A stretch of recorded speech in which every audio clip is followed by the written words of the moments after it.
Looks good. James, why isn't there a weird intro before the intro? Because there's no need for a weird intro this time before the intro. Come on, man. We need a weird intro. You've been having one for the last 3 weeks. Come on, man. What do you want? What the hell you want me to do? Act retarded? Yes! It wouldn't be the first time. Give me a minute.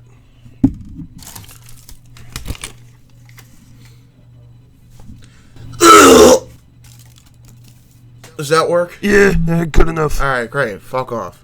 That clock keeps ticking like a metronome, and my thoughts keep telling me to get me home, but my balls keep telling me to let me just let me That clock keeps ticking like a metronome, and my thoughts keep telling me to get me home, but my balls keep telling me to let me Fuck all that shit, just let me go. Owers and tastemakers make us no chaser. Gets the blood flowing like a fucking pacemaker. Cut the middleman and inhale the vapors. Madman, old 10-dime drapers. Cut the jukebox on, make the woofers blow. We gon' sit here until all them heifers go. Holler at the tens and spend a little dough. Not on them, no, they can buy their own drinks. That clock keeps ticking like a metronome, and my thoughts keep telling me to get me home, but my balls keep telling me to let me just let me That clock keeps ticking like a metronome, and my thoughts keep telling me to get me home, but my balls keep telling me to let me fuck all that shit, just let me go. Hey, what's up, everybody? Welcome to the Wrestling Rundown, episode 177. See, now I have an excuse to not know what episode numbers they are, because James edits the show, so I don't have an excuse to not know the episode numbers. This is what happens when you have school as a priority, my dude. I can't help it. Get that education. I know, but I'm just saying now I have an out, because before I just flat out didn't know and had no excuses. Now I have an excuse. Now I have an out. So yeah, well, it's because my schedule's all fucked up. We don't got. Guess what? We don't got to do any introductions because that's what the intro's for. Yay! If you forget who everybody is, the only person you might not know is that's Chris Dodd that has the Sami Zayn and Kevin Owens logo. Because you can see Chris Dodd's face, but then you get confused when there's no Chris Dodd here. You just see Sami Zayn and Kevin Owens. No, that's not Sami Zayn and Kevin Owens. So no, it is. It is. I swear. First, we gotta ask, just because we forgot to ask, and we gotta be nice people, because it's been a while since we've talked to him. Noah, how's life treating you? How's life going? Busy as always, but very well. I always look forward to weekends where I literally play video games, watch wrestling, and talk wrestling with good folks like you. It's good to see y'all again. Hey, welcome to this is the first wrestling rundown of like the new era. Yes, and it's a full house. Yay! Yep. At least for Dynamite. We're the Four Horsemen, yeah. There you go. That's right. So let's talk about Dynamite. Don't fight in a clear blue sky. We fight with a different kind of dynamite. Let me get my notes up. Let me get my notes up for it, because I had this prepared, but then we kind of started earlier than 5 o'clock, so. Yeah. We might have. I said the earlier the better, basically. Yeah. And also, think about this, Owen. The editorials at AEW.com or AllEliteWrestling.com, they basically sum up the show for you. Well, yeah, but I don't need any of that crap. I do. I can do it. I'm able to. You're original. I'm just saying. He's a big boy. I'm just a little boy. Get something. He has a source to go back to. Chris says he's a little boy. Ouch. Come on. All right, so let's talk about AEW Dynamite episode. Let's talk about AEW Dynamite episode 4. This episode aired twice. It aired once on Wednesday, and then it aired again Friday, and it had like a little bit of like a. Was the extra just what happened at the end? Was that the only thing they showed, or? I don't know, because I didn't watch it. I think it was the extra, right? This is what aired on Friday. Correct. Yeah, I think it was the page thing. Yeah. Was that it though? Was there any other extras that I missed out on because I wasn't able to watch? I don't know. Not that I recall. No, based on everything I looked at, there were no other extras, and YouTube even put up the extra. and that was the only extra they did. So is DDP like a part-time wrestler in AEW now? That's the one question that I came away with. We'll get into that. We'll get into that later. We had James jumping ahead, but I mean, it's a good question. When you consider he's a member of the Nightmare family. Yeah, that's why I'm saying. Let's start with the commentary team. We have the commentary team of Tony Schiavone, Jim Ross, and Excalibur, the second best commentary team in all of professional wrestling. Agree. They have great chemistry. They really do. Can I say that? Like they've in the 4 episodes of Dynamite, I like the humor that they have. I like the professionalism. I like how Excalibur and Jim Ross are 2 different play-by-play guys, while you have Tony Schiavone as kind of like that, like almost like that fan like guy in the commentary booth. Yeah. But also providing his own analysis. I think it's a really good, unique. It's like there's no clear-cut babyface or heels on the commentary booth. It's something very different, which I like. There too. Yeah. Yeah, you get like the subtle complaining, then you get the subtle humor, you get the storytelling, the analysis from all 3 men. Then you got the person that never shuts up, hence his Twitter handle, Excalibur, who is brilliant with play-by-play. Oh yeah, and the thing that it just blows my mind that Tony Schiavone and Jim Ross worked together in WCW. Yeah, exactly. Like they've known each other for fucking ever. Yeah. It's so cool to see, and it's crazy too, like how Excalibur just fits in so well too with JR and Tony Schiavone. It's weird, like isn't it? Nothing. Yeah. It's a been working for a decade. Yeah. Like he's so, like Excalibur is just on point with Schiavone and Jim Ross. Like he hangs with them. He in some segments carries the team, especially when it comes to all the moves that people do. Yeah, when you got all the fast-paced moves and combinations, which we'll talk about throughout the night. Not to mention, he doesn't overshadow either man either. Yeah, that's what I like about it. They all just gel perfectly together. And we say it's the second best because NXT is the best commentary in all of I mean, nobody is anybody going to beat Morrow and Nigel on their own anyway?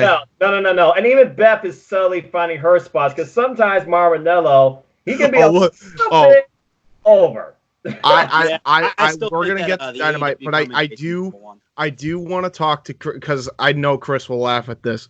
So Chris, there was a segment where Breezango came out as on NXT this week as Aviator Top Gun a spot inspired attire. And Beth Phoenix, I think she did this purposely, where she played dumb. You know, I talked to Breezango since I know about all these multi-talents, and they said that if I want to be a good pilot, I got to put my hand really good on the throttle firmly, and then if I need to steer, I need 2 hands. To which Nigel said, "Oh, Beth, I think you are just as naive as I thought you were, huh?" Or something of that nature. That was awesome. That was hilarious. That may have been the funniest thing said on NXT. That was brilliant. That was amazing. Well, let's get right into AEW Dynamite. Which didn't over with Pyro or a Theme. It went straight into the action. They were ahead of their time down the last second. Yep. We no Pyro, no entrances, no nothing. And like I said, we don't need Pyro every week. If we don't get it some weeks, I'm okay with that because we got a great match out of it. We had fireworks in the form of a match. Yeah, that's one way of putting it. We had the inaugural AEW World Tag Team Championship semifinals match. Private Party versus the Lucha Bros. Yes. Awesome stuff. I agree. Right away too. It was a lot of flippy shit. You knew it was going to be like a different type of match when, just typically anytime you see the Lucha Bros have a match, they usually go back and forth with whoever wrestler they're facing with the Zero Miro chant. But this time, the Private Party weren't having any of that. They went immediately on fire. They were like, you know, they were like, "Fuck you! You're not welcome to our private party." There's a reason we're called private party. You're not welcome. And the intro, we're gonna kick your face and in. the intro plays to everybody there because you listen to how Justin Roberts introduces private party, where they come from and by their weight. Yeah. And you just had like so many spectacular moves in this match. You had Private Party do the double team curb stomp, which I love. We had the silly string done by the Private Party, which I love that move. You had the Lucha Bros hit a wicked flip dive on the Pentagon Jr. Just hit went on a sequence of Slim Blades on Private Party. And the Lucha Bros, they were clearly the heels in this match, but I think the match just got so awesome, nobody cared who the heels or the faces were. Yeah, I don't think nobody cared it was legal at some points. Yeah. Yes. You know, but the Lucha Bros get the heat for quite a bit of time on Isaiah Cassidy. And I believe Phoenix, or Ray Phoenix, to be more specific, hits a wicked like flip senton right into Isaiah Cassidy's pretty much tailbone, pretty much. Yeah, that was pretty quite brutal looking. that was quite awesome. You had a tilt-a-whirl DDT. You had the Super Hurricanrana into an Ace Crusher. That was fucking nuts. And I really liked it too. I believe that's called. What I really liked about this stuff is they could have gone for the win, and typically sometimes they wouldn't, but they couldn't go for the win because Pentagon Jr. would have broken the count up anyway. So they realized they had to get rid of him, but they couldn't get rid of Pentagon Jr. quick enough. So. Well, that's not the only thing. I think I don't think Phoenix was legal. I think it was Pentagon that was legal. That is correct, and they acknowledged that. Pentagon Jr. hit a Mexican Destroyer from the middle turnbuckle. Yeah. So the way he did it, you're underselling because it was gin and juice counter. Yeah, he did the gin. He countered the gin and juice. I believe it was Mark Quinn was doing the Hurricanrana. He then counters it into a Mexican Destroyer on Isaiah Cassidy. Yep. And then I believe as Mark Quinn realizes what's going on, tries to hit a Yakuza kick on Pentagon Jr. And then Ray Phoenix does this tight walk rope kick right to the face of Mark Quinn. Sorry, I'm still trying to. I know get used to it. I confuse them too. Yeah. So he hits it right. He hits that. I don't know how he does it perfect every time on Mark Quinn, to which sets up for the arm breaker into the Zero Miedo, which is the Zero Fear double foot stomp package pile driver combo to win the match. After Phoenix goes Torpe Suicida to make on Isaiah the way to the top of the stage while still delirious, and then finally realizing they won. And it was like they cut the camera, and he's back there, and he finally turns over after falling over, like, yeah! My God, what a hell of an opener! I even forgot one thing. I forgot that Mark, I believe it's Mark Quinn. Who is it? Which one is it that does the 450 splash? Is it Mark Quinn? It was Mark Quinn. You're correct. It was Mark Quinn. He actually Mark hit the Quinn 450 did that splash. and the shooting star press. Correct. For a nice near fall, and it was quite awesome stuff. This was into the near falls too in this match, and this match went way over the 10-minute mark. Yeah, and acknowledge if these guys did not come to a win within 20 minutes, both would have been eliminated. Honest to God, I don't think anybody has such a graceful shooting star in 450 than Mark Quinn right now in the business. Like, it's incredible the hang time he gets on both moves. This match was absolutely awesome. The shooting star was almost in slow motion per se. Yeah, that's what it felt like to me. It was like it wasn't like like you could tell it was graceful, but like in slow motion. But the impact looked crisp too, and that's like why it looks so good. Like it's insane. This match was absolutely awesome. Like these two teams faced each other in House of Glory. This went above and beyond that. Yes, I gave 5. It was that awesome. It was 5 stars. Yeah, Oh, I enjoyed this way too 100%. much. There's not a single botch or weak moment in this match, and the ref was on point. 5-star classic. Wow. Yeah, this was great. 5 stars. I enjoyed this way too much to give it anything less. Plus, and there was more to come, by the way. Yeah. There was more to come. And now the Lucha Bros advance in the tournament. They go to the finals, and they're going to face the winners of the Dark Order and Frankie Kazarian and Scorpio Sky match. But this was an awesome match. The Dark Order remotely. Well, what did you think about this match, Chris? I thought it was great. Fantastic, phenomenal match. It's difficult to really hate the Lucha Brothers. Yes. Because they're so fucking good. It's impossible to hate them. Even though they were by design, the heels in this match, they were more tweeners than anything. Yeah. But I think that's good in a way, because that kind of keeps to the promise that AEW made anyway, where it was never going to be a clear-cut babyface heel. Focus on professional wrestling, especially tag team wrestling, and they're nailing it by a mile.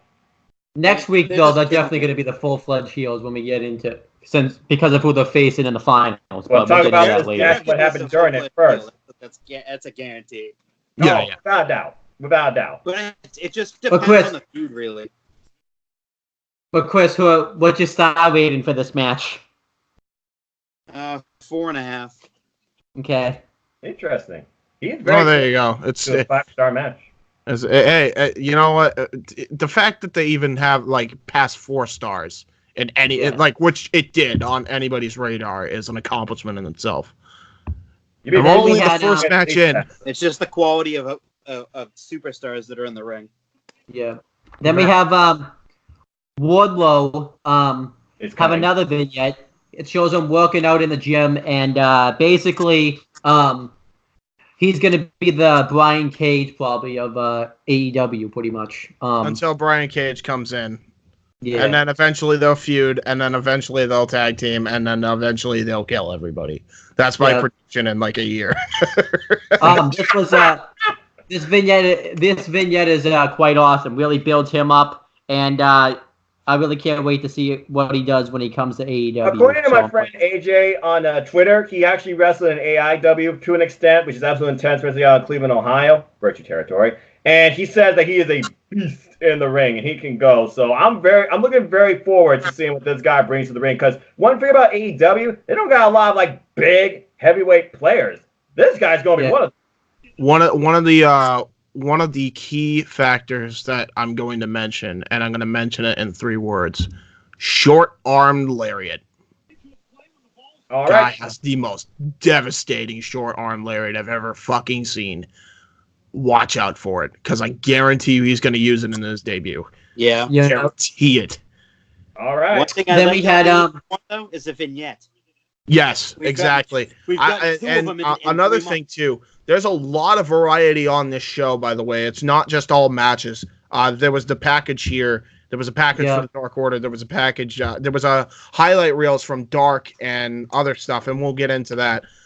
They really went all out on the show to provide as much variety as possible, I think. Absolutely. And they really used the 2 hours to a T, and that crowd at University of Pittsburgh was red hot.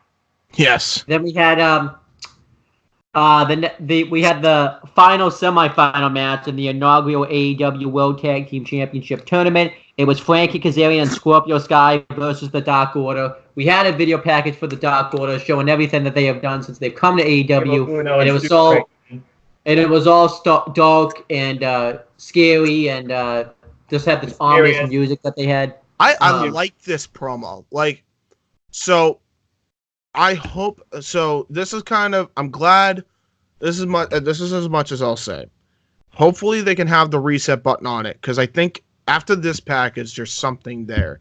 The problem is they need to kind of tell me who they are. I think they're now slowly starting to do that. Package by package, I think we're going to start learning. And Excalibur, to his credit, actually has kind of explained why they are now the Dark Order as opposed to the Super Smash Brothers, because they felt like they were forgotten in a off way. radar, and not Forgotten Sons either. They were just gone for a long time, and now they're back in wrestling. I was going to bring that up, but I'm glad you did, because Excalibur, he brought that over up in this match. Yeah, which is why they turned into to the more darker path, which I think is a great story and could be told really well if done right. So then we had the match, and going back to that, I do agree with that, because the Dark Order character, other than the debut at Double or Nothing, really hasn't worked as well as it should have. I think they did really good building up more character development, and I'm sure there's going to be more to come. Actually, I mean, they had a pretty good match at Fight for the Fallen, though. I think their better match was at All Out, in my opinion. I mean, their best match that they've had is this, without question. I think this is by far their best match. And shout out to the best ref in AEW, Aubrey Edwards. Yes. Yeah, but this match was pretty good. The Dark Order immediately start out aggressive in this match, and they get the heat for a long, long, long time on Frankie Kazarian. Yes. They hate him up on the top rope. Occasionally, Evil Uno would take cheap shots at him. They hit a Irish whip and Stu Great. Evil Uno would do a wicked cannonball in the corner. Stu Grayson hit a wicked pump kick. But Frankie Kazarian and Scorpio Sky really showed and proved themselves. They hit like a lot of cool dives. Frankie Kazarian hit the wicked springboard drop kick off the middle rope. It was just quite a pretty good match. During the match, the Inner Circle minus Jake Hager come out, because Jake Hager was training for his MMA fight that he had yesterday. Came out and they had a ticket, and they watched the match from the skyblock, which maybe they should have waited till after this match to do that, because it kind of took away from the match, because when Frankie Kazarian got his hot tag, no one really cared. Then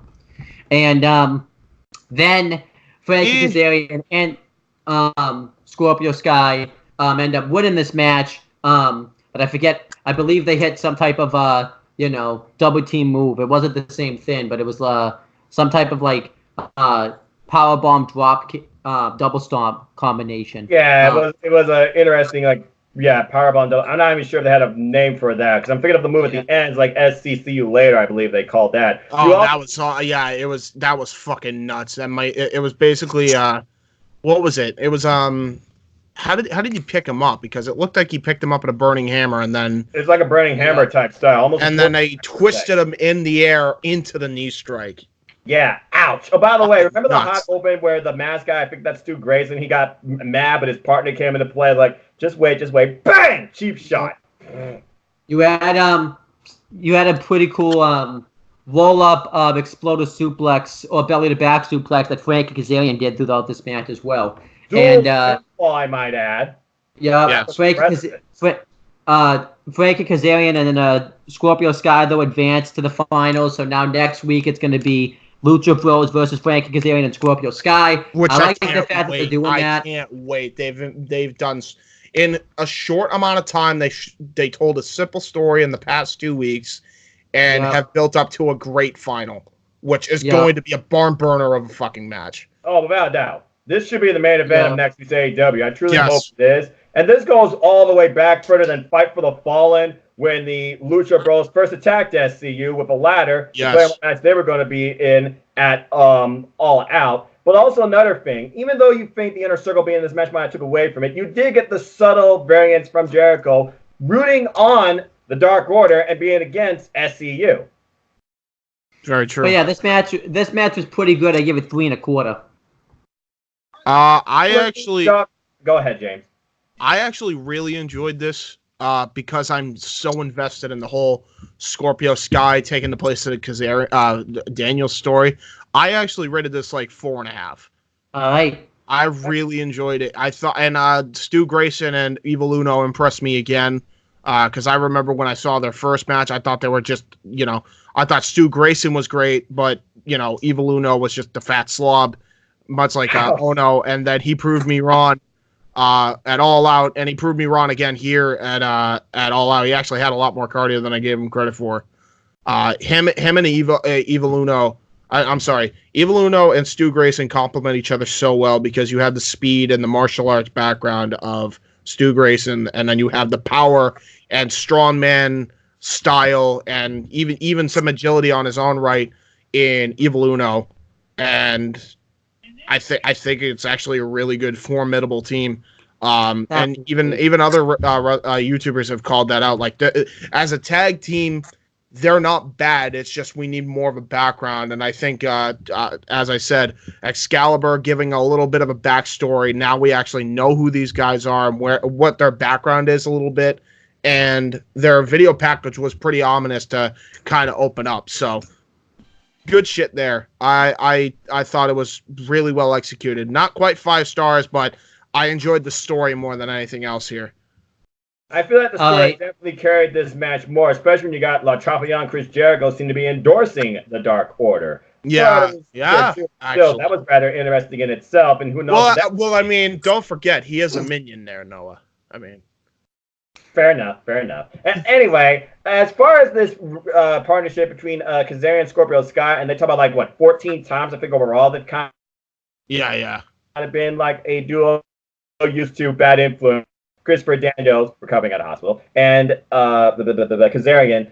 I like this new dynamic. It added an interesting twist to this tag team championship tournament that wasn't like, okay, random nonsense. It did have no story continuity to it, etc. It actually meant something, and Scorpio Sky is being strongly put over here. For a while, I thought Scorpio Sky was just being looked at as the third guy.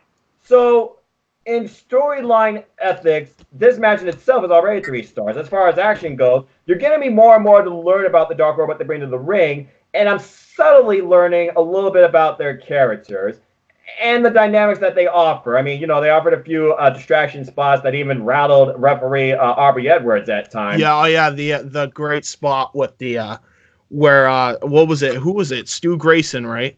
Yeah. Climbed on 3 people's shoulders at once to deliver like some crazy either arm drag or Hurricane Rana. I don't remember which. I believe it was an arm drag, and one of those shoulders was Aubrey herself. That was nuts. With that being said, I really enjoyed this match. In Dark Order, I'm slowly growing to them, but hey, we are in for one heck of an inaugural championship crowning match. This match was definitely 4 stars for me. And what about you, Chris? 3.5. Okay. Any other takeaways? What do you think of the Dark Order now that they've kind of started explaining their backstory? Because I know that was like one of your biggest pet peeves. Still don't care about them. Still don't? Yeah. Like even if they actually, even if you know who they are, do you care about them regardless or no? Interesting characters. It's just I don't care enough about it. Fair enough. All right. If they go full-fledged heel, would you be like, fuck them in a sense? Because I feel like there are 2 ways you can care about somebody. There's got to be you're really over with the crowd, or you're really over in the fact that the crowd hates you, if that makes sense.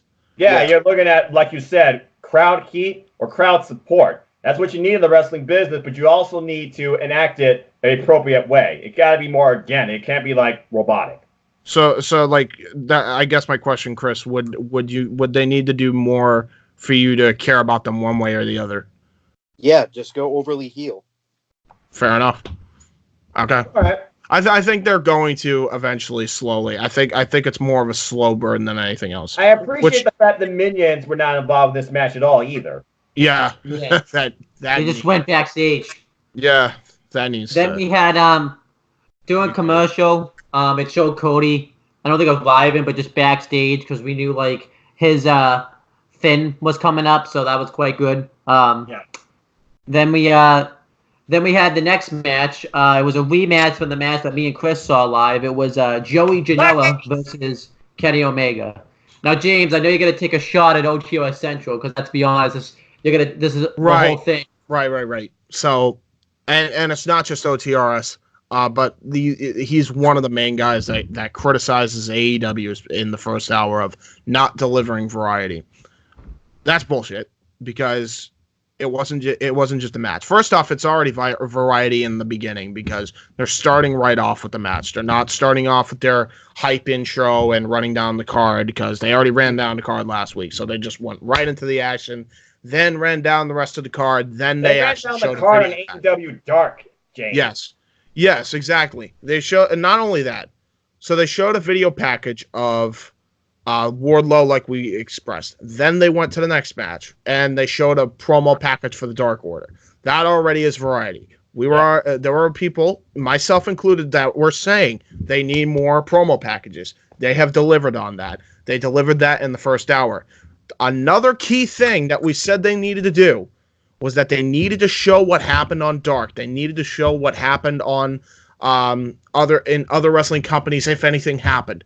They did that during the entrances of Joey Janela and Kenny Omega. Correct. Which is a huge positive. Somehow, that went over OTR Central's head because he said there must be variety. Dude, watch the show back. Like, there was plenty of variety here. They did everything that you and everyone else has been after. Okay? I get that AEW may not be your cup of tea, but I'll take a quote from you. Your bias is showing. I'm sorry. Yeah. There was a lot of variety here, and they did everything that people have been asking. They've been asking to show highlights from Dark. They've been asking for highlights from past shows and other wrestling companies. They did all that here. They did all that. They ran down Joey Janela's timeline all the way back from freaking Fyter Fest when he faced Jon Moxley in an unsanctioned match, and then you fast forward and he faced Kenny Omega in AEW Dark and another unsanctioned match, and now he's fighting Kenny Omega in just a wrestling match because, again, AEW was trying to show you these guys aren't just deathmatch hardcore wrestlers, they are professional wrestlers too, and Kenny Omega had a very good bout. And not just that, but they showed Kenny Omega winning the AAA Mega Championship from Rey Fenix. Introduced him as that. Yeah. Introduced him as that, even though he didn't have the belt, because I think AAA had to keep the belt, I think, for business purposes. Yes. But yeah, you know, it was. This was well. I don't know. Like, I feel like some people just hate AEW just for the fact of hating AEW, like, Yeah. and they blindly overlook things that they complained about that they fucking corrected here, and that's the biggest takeaway I got from people's criticisms. Not all people were like that. Yeah. People had legitimate criticisms that they need to correct on, but like the things that they did correct on, they called them out for it. And of all weeks, I don't think this was the week to do it. That's just my take on that. Anyway, we'll get to the match now. Chris, what do you think about them showing highlights of Dark and Fyter Fest and AAA and all that? I like it a lot. I mean, they need to add more of that into the show, and they did. And it worked out perfectly. I was kind of disappointed Kenny Omega didn't have the Mega Championship, but I can see why. At least they introduced him as the champion, though. Yes. Yeah. I agree. Yeah, you gotta be happy about that. Instead of just ignoring it. Yep.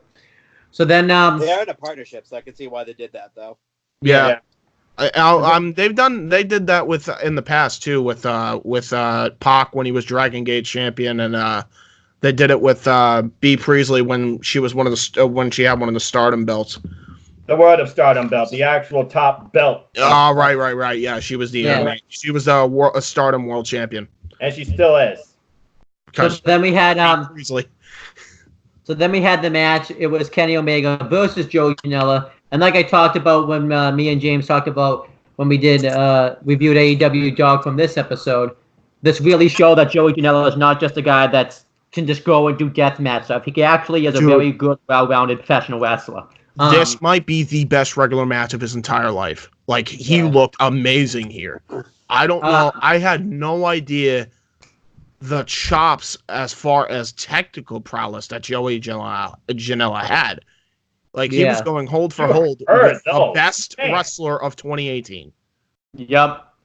So they have, they start off by having this, technical wrestling match. Joey Janela, though, then the match kind of, goes all over the place. Joey Janela hits a wicked bridge German suplex.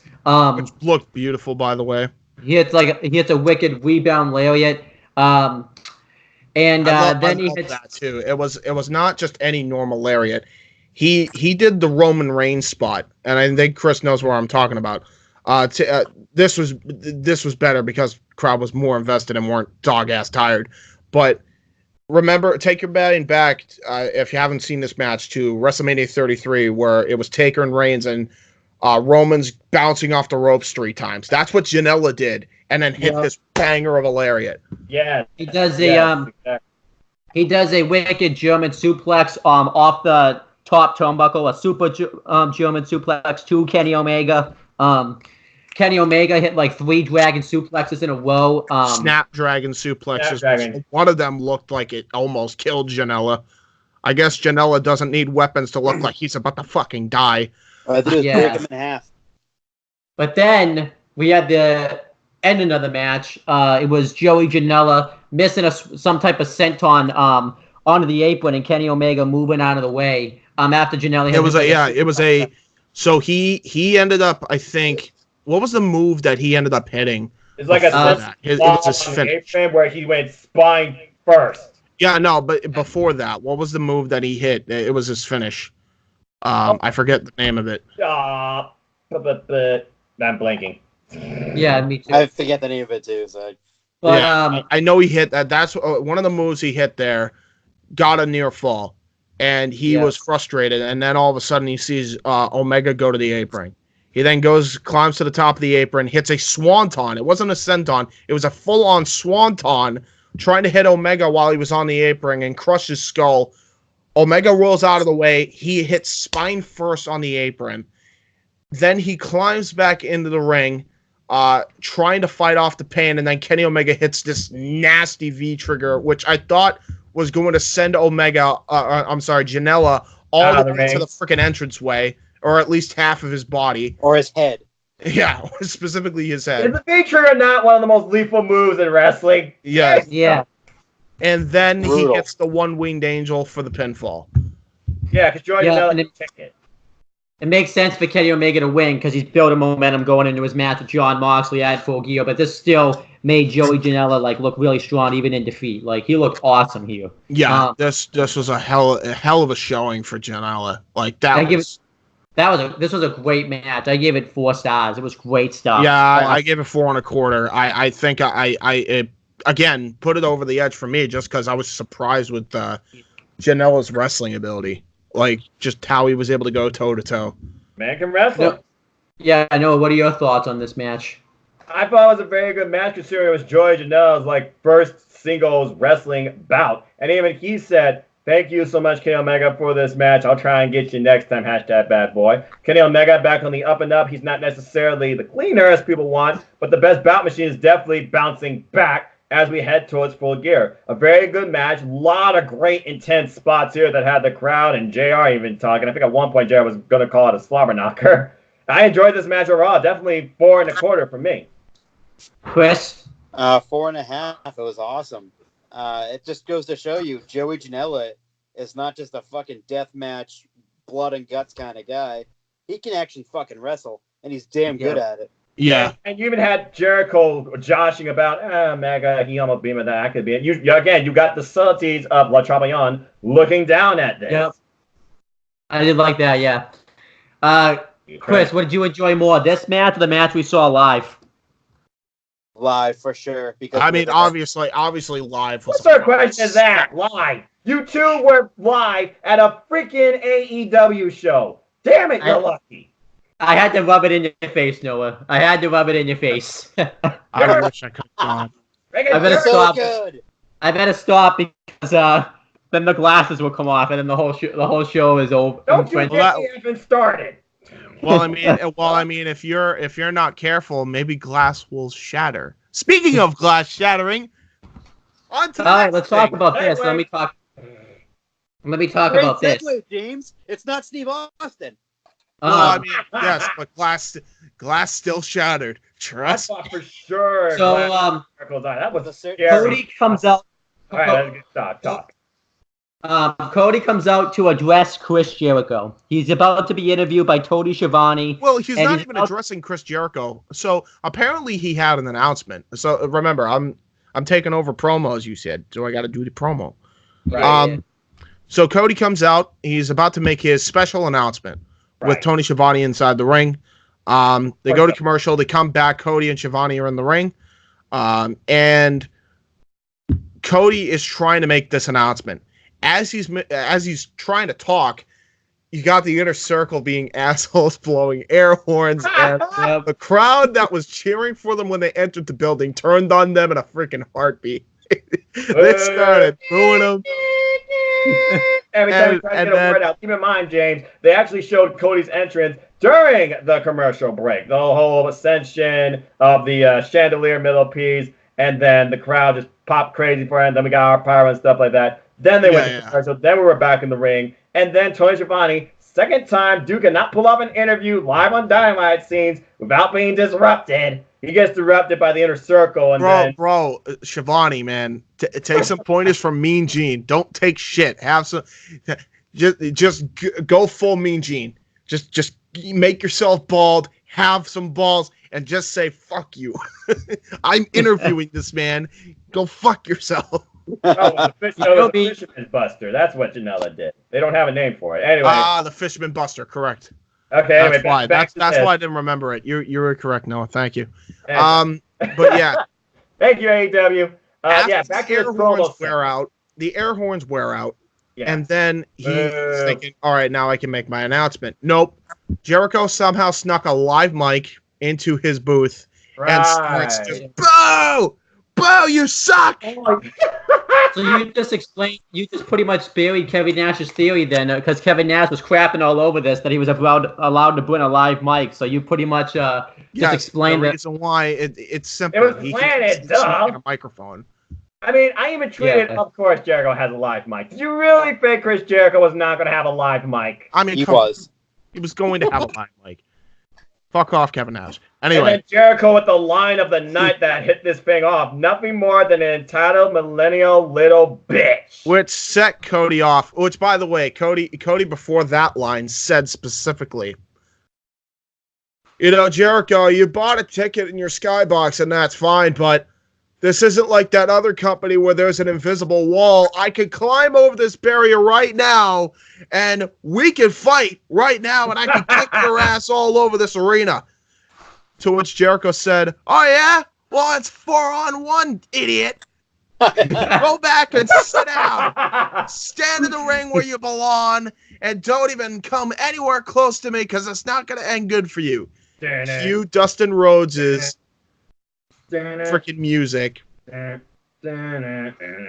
I thought the Young Bucks would have come out, because that would have made sense. It's the feuding with Santana. Well, they were an action later that night, so obviously they weren't going to cut. So they weren't there, and then so he gets a pop, and it's still 4-3. Get out of here, man. It's 4-2. It's 4-2. What is it? The numbers are still in our favor, jackass. And then MJF's music hit. This got an even bigger pop because one expected MJF to come out for the second time in a row this time, and then you just waving at the crowd. The crowd is going ape shit for MJF. He did Diamond Upside Down's a pussy. Huh? He did Diamond Upside Down's a pussy from Ready to Rumble. Well, of course he did. Yeah. But no, he comes out. Who wears a scarf? Oh yeah, am I supposed to be a dude? Am I supposed to be afraid of a dude who wears a scarf? Who wears a scarf? Jericho was not wearing a scarf. The guy who was wearing no shirt. That's who was wearing. That's who. The funniest part is Jericho was legitimately wearing a scarf not even 3 years ago. That's he knew it, and he knew it too. That's what makes Jericho so great. Jericho is brilliant. Then we finally go up there. He's like, hey, you guys stay down there. Hey, this is your last warning. And no. You're skipping a part. No. Why am I skipping? Then the biggest pop of the night, because then after Dustin Rhodes and after MJF, out comes Diamond Dallas Page to accompany those guys. They walk down where Cody is and climb over the barricade to meet up at the skybox with Jericho in the Inner Circle. The Inner Circle locked themselves in a room. In the suite, and they're like, ha, you can't get to us now. MJF hands Cody his scarf. He wraps it around his hand, Like, what are you gonna do? punches the door. It's a glass door, and the glass shatters. He opens the door, and off we go. Brawl ensues. Yep. They go all the way towards the Dipping Dots section, where Cody dumps his Oh my God, Jericho's yep. head in the Dipping Dots. That's my favorite part. I love that.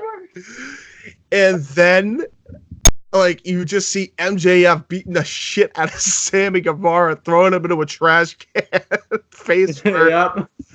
And then the visual of the night is just Jericho weeping and looking mopey. I got a ticket! I got a ticket! Get out of here! You don't mess Get with out of me. here! I have a ticket! And literally, security and the police escort the Nightmare family off the premises. MJF says, how you looking now, midlife Chris?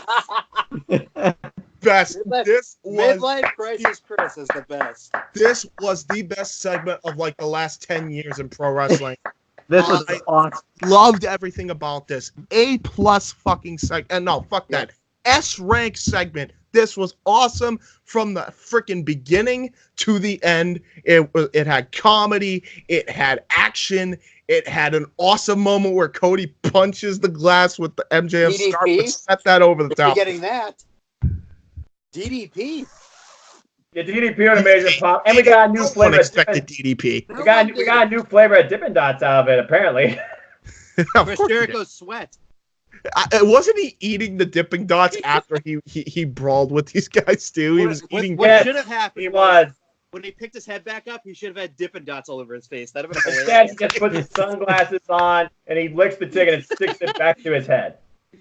This was awesome. This like I said, this segment was the best. Like, and it really hyped up the main event of the World Championship match, where the heels are getting their comeuppance, and the heels are just being heels. This was fantastic. Unbelievably funny, authentic, unscripted, realistic storytelling segment. Loved every second of it. This was fucking gold.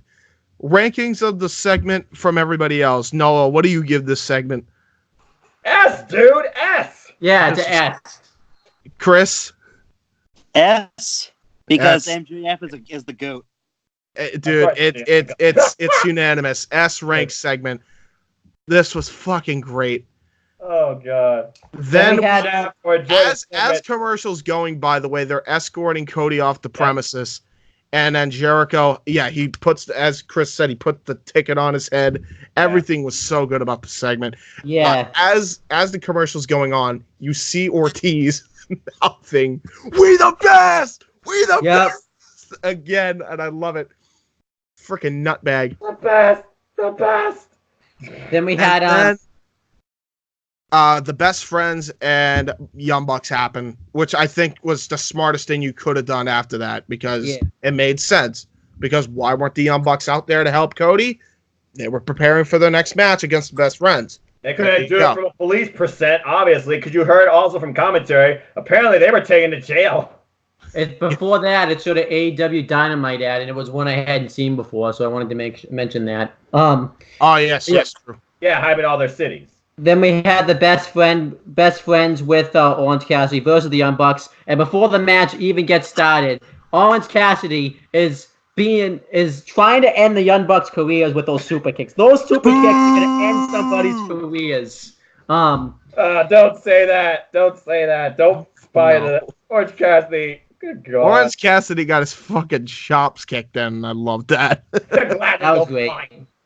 So then the best friends are pissed because the best friend Orange Cassidy got taken out. So it leads to a wicked brawl where the best friends fight off the Young Bucks, and best friends hit wicked dives on the Young Bucks, and the match is just a hell of a match. It's 100 miles an hour from the word go. Super kicks, drop kicks, suplexes, and we even got hugs from both teams.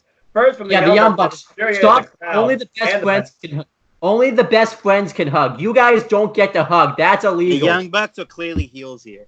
Yeah. Yes, but the Young Bucks are also brothers. It's a consolation match. I think they have a right to hug Owen. No, they're not allowed to touch each other. Not in wrestling, James. Yeah. Not in wrestling. And like Excalibur said, this was a consolation match more so to see who could actually go for the titles after the tournament because both teams were out of this thing. But the Young Bucks, just start having a super kick party, hitting super kicks on everybody. The best friends hit their finish, which I forget the name of it. It's like that it's a tombstone, reverse tombstone, double stomp combination. Because they do soul food before that, and then they do their finish. The soul food, food, however you pronounce it, half and half. I'm gonna go back and watch AEW. I watched it twice. Now I gotta go watch that third time just to make sure I know the names of these moves. Continue. James, according to us, though, it's called Sonya Foods. Shut up. It's not Sonya Foods. Then behind the referee's back, Orange Cassidy recovers, and he ends up hitting a trust fall while his hands are in his pockets on the Young Bucks, and he gets his come up. Is the gimmick that Orange Cassidy, if you kick his glasses off, he goes nuts? Because I've seen where he actually wrestles like really good, but it's only when his glasses are taken off or whatever. Yeah, and you saw how he brought the Young Bucks back in the ring and then went back to his slothful antics. And then JR is putting about, I don't think the man has holes in his pockets. I think he just cut the bottom of his pants. JR still seems confused by this guy. So I have an idea now. We need to have Noah Foster and Orange Cassidy just see who's more powerful without their glasses on. Oh no. What? Oh no. When Noah has his glasses off, everyone's afraid. Well, Noah just rants. Apparently, like I would be Orange Cassidy's manager before I would wrestle the guy. But then we had the finish. The Young Bucks don't hit the Melter driver. They hit the more bang for your buck. The more bang for your buck, which is a Green Bay plunge into a 450 splash into a moonsault for the win. Yep. The Young Bucks win. After the match is 4.5. It's a great freaking match. Yeah, again, 4.5. Great match. What do you guys want from us? We sound like fanboys, but go watch this show and you'll be giving it the same rating. Fucking fanboys. Well, it depends if you know these people. I mean, the only thing that could degrade this match is if you tell somebody, hey, look at Orange Cassidy, and they don't understand the guy and his gimmick. That would probably make people drop it down to like a 3.5 or something like that. But this was at least a 4-star match in my opinion. And then afterwards, Santana Ortiz, we accept. Yes. Yep. For the match here. Yep. Good match. What did you rate this match, Chris? I give it 4.5. Phenomenal match. It gets knocked down because fuck Orange Cassidy. So I'm guessing all best friends matches gonna get knocked down to star rating until they swap Orange Cassidy. Until they literally kill him. Whoa, dude! Calm down. It's not that big of a deal. What if Orange Cassidy stops being a sloth? Then maybe I might still hate him. Do you not like sloths then? Do you hate sloths too? Yeah, I hate sloths. So there you go. So what are you gonna do if you get? They are vicious. I mean, they are vicious creatures. I mean, if you piss them off, they'll fucking eat your face. Well, maybe that's what Cassidy's gimmick. Maybe Orange Cassidy is the sloth. If you piss him off, he's gonna freaking eviscerate you. They'll just keep his hand. Eviscerate. We're bringing out the big words here. They just keep his hand in his pockets. All right. Who knows we had pockets at this point? Anyway, Pittsburgh. Then we had a vignette for Dr. Britt Baker, DMD. This was the best video package of the entire show. Yep. It showed everything that Dr. Britt Baker has done, her being a dentist. We had an Adam Cole vignette because it showed a picture that they took it together, so that was awesome. Yay! You knew they were loving the fact that they added that in there. They were waiting for like all week to play that. And then she had to her town, of course, being a huge Pittsburgh Steelers fan. She went to the University of Pittsburgh, got her degree, doctor of dentistry from there. So yeah. Then Yeah, this basically proved that I Prevail band is now going to be like officially partnered with AEW because they used that band again. So Chaos, from correct. the same album as well. yeah. Chaos. Then we had a match. It was Jamie Hayter. So if we're gonna be calling anybody haters, I guess Jamie Hayter is a double hater because she's the first version of a hater and the second version with her last name. So there you go. But she definitely got the crowd heat, and she also said, "I hope y'all loved it. I hate you." Yeah. So she's a quadruple hater. Yeah. So versus follow her on Twitter. The hate hater. Also She's the partner drinking of the Rhea haterade. Priestley in their version of a tag league tournament in Stardom, and they're leading their block. Yeah, that's So another thing. That is continuity, which I love in wrestling. They have continuity here. I'm just waiting for them to make Rhea Priestley versus freaking Britt Baker official already. It's gotta happen. Oh, But yeah, this was a really great match. I thought it went a little long. The pop that Britt got when she came out in her Steelers assigned attire with the Pittsburgh Steelers mascot was also fun and major because, Steel. And these two had a really great match. And again, going off her profession, how she went towards the end is the freaking super kick lockjaw combination. Yes. I thought this match went a little long, but I'm glad it kind of did because it really got Britt over and also showed how much people hated Jamie. I hope that Jamie becomes more a permanent part of AEW's women's roster because they use all the boosts they can get. Good match overall. I gave it 4. I gave it 3. It was good. I gave it like 3. I'm a fan of Stardom. Jamie hates style. 3. I felt like but Jamie Hayter did the crying thing a little bit too much. A little nitpick, but like. Otherwise. I loved how she did the wet willy to Dr. Britt Baker. That was pretty. That was pretty funny. She was almost like a bully, kind of, when you think about it. But she had some good offense in her too. And like I said, the match was a little longer than the commercial break kind of threw me up too. At 3.5. And I love to by the way, on my end, James, you're finally back on video. Hi. So I love to how they really put over DMD's finisher. Like, first she'll do the Winds of Saturn, but then the second she gets the mandible claw part of the lockjaw and the person taps out. Like, that's it. Like, I mean, she's rearranging your jaw. What do you think you're gonna do? Well, in the main roster in WWE, that wouldn't happen though. So it's like we don't talk about that here. The Dream has no memory of that. Yeah, Then I don't have memory of it. I like to forget. Now, let's talk about this for a moment, because you all saw the same tweet I did. Brandy Rose says she's no longer really accompanying her person to the ring. She's going to reset herself. Is this what's going towards it? What the hell was this post-match interview angle? I chop it down too. She was pissed that her husband got locked up, so she took it out on Jamie Hayter. Yeah. That's how I made sense of it. I didn't understand what the hell it was. What was the finger? What was with James, the I finger? get it. You think there's continuity there with that, but it's not like Brandy's going to go and kick Jericho in the balls or slap him in the face. Yeah. Hey, But you never know. I mean, she hit Sammy Guevara with a shoe. That is true. But yeah, Jen Decker gets interviewed by Jamie Hayter. No, reverse. Jen Decker interviews. And Jamie Hayter gets taken out by Brandy Rhodes. I could have done without this, but it didn't piss me off. I wasn't mad at it. It didn't hurt my enjoyment of the show, but I could have done without it. I think it was actually kind of funny. Okay. I don't know why. I just Because hope Brandy was like, she can't be sadistic, so it was like, it came off cringy. Yeah. Yeah. So it's like a weird enjoyment kind of. She had like her finger out, and I was like, who the hell? At first, I was like, who the hell is this? Yeah, I didn't know who it was at first, and then. I recognize that purple hair on anybody. That was Brandy Rose, people, and she was pissed on something. So I wonder now, is Brandy going to face Jamie Hayter after that? What the hell is this? I guess don't know. so. Confusing to me. That's all I have to say. What happened to Awesome Calm? Where the fuck is she?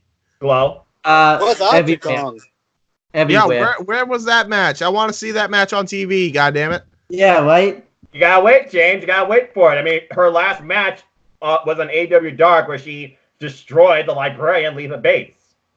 No, that was Nyla Rose. Oh, that was Nyla? Oops, sorry. That was probably coached, though, by Awesome Kong. Just saying. She does play more of a backstage role. Oh, fair enough. Then we had the main event. Then we had the main event, not the show, Chris, so you don't need to be scared and click off. So, I won't see this anyway.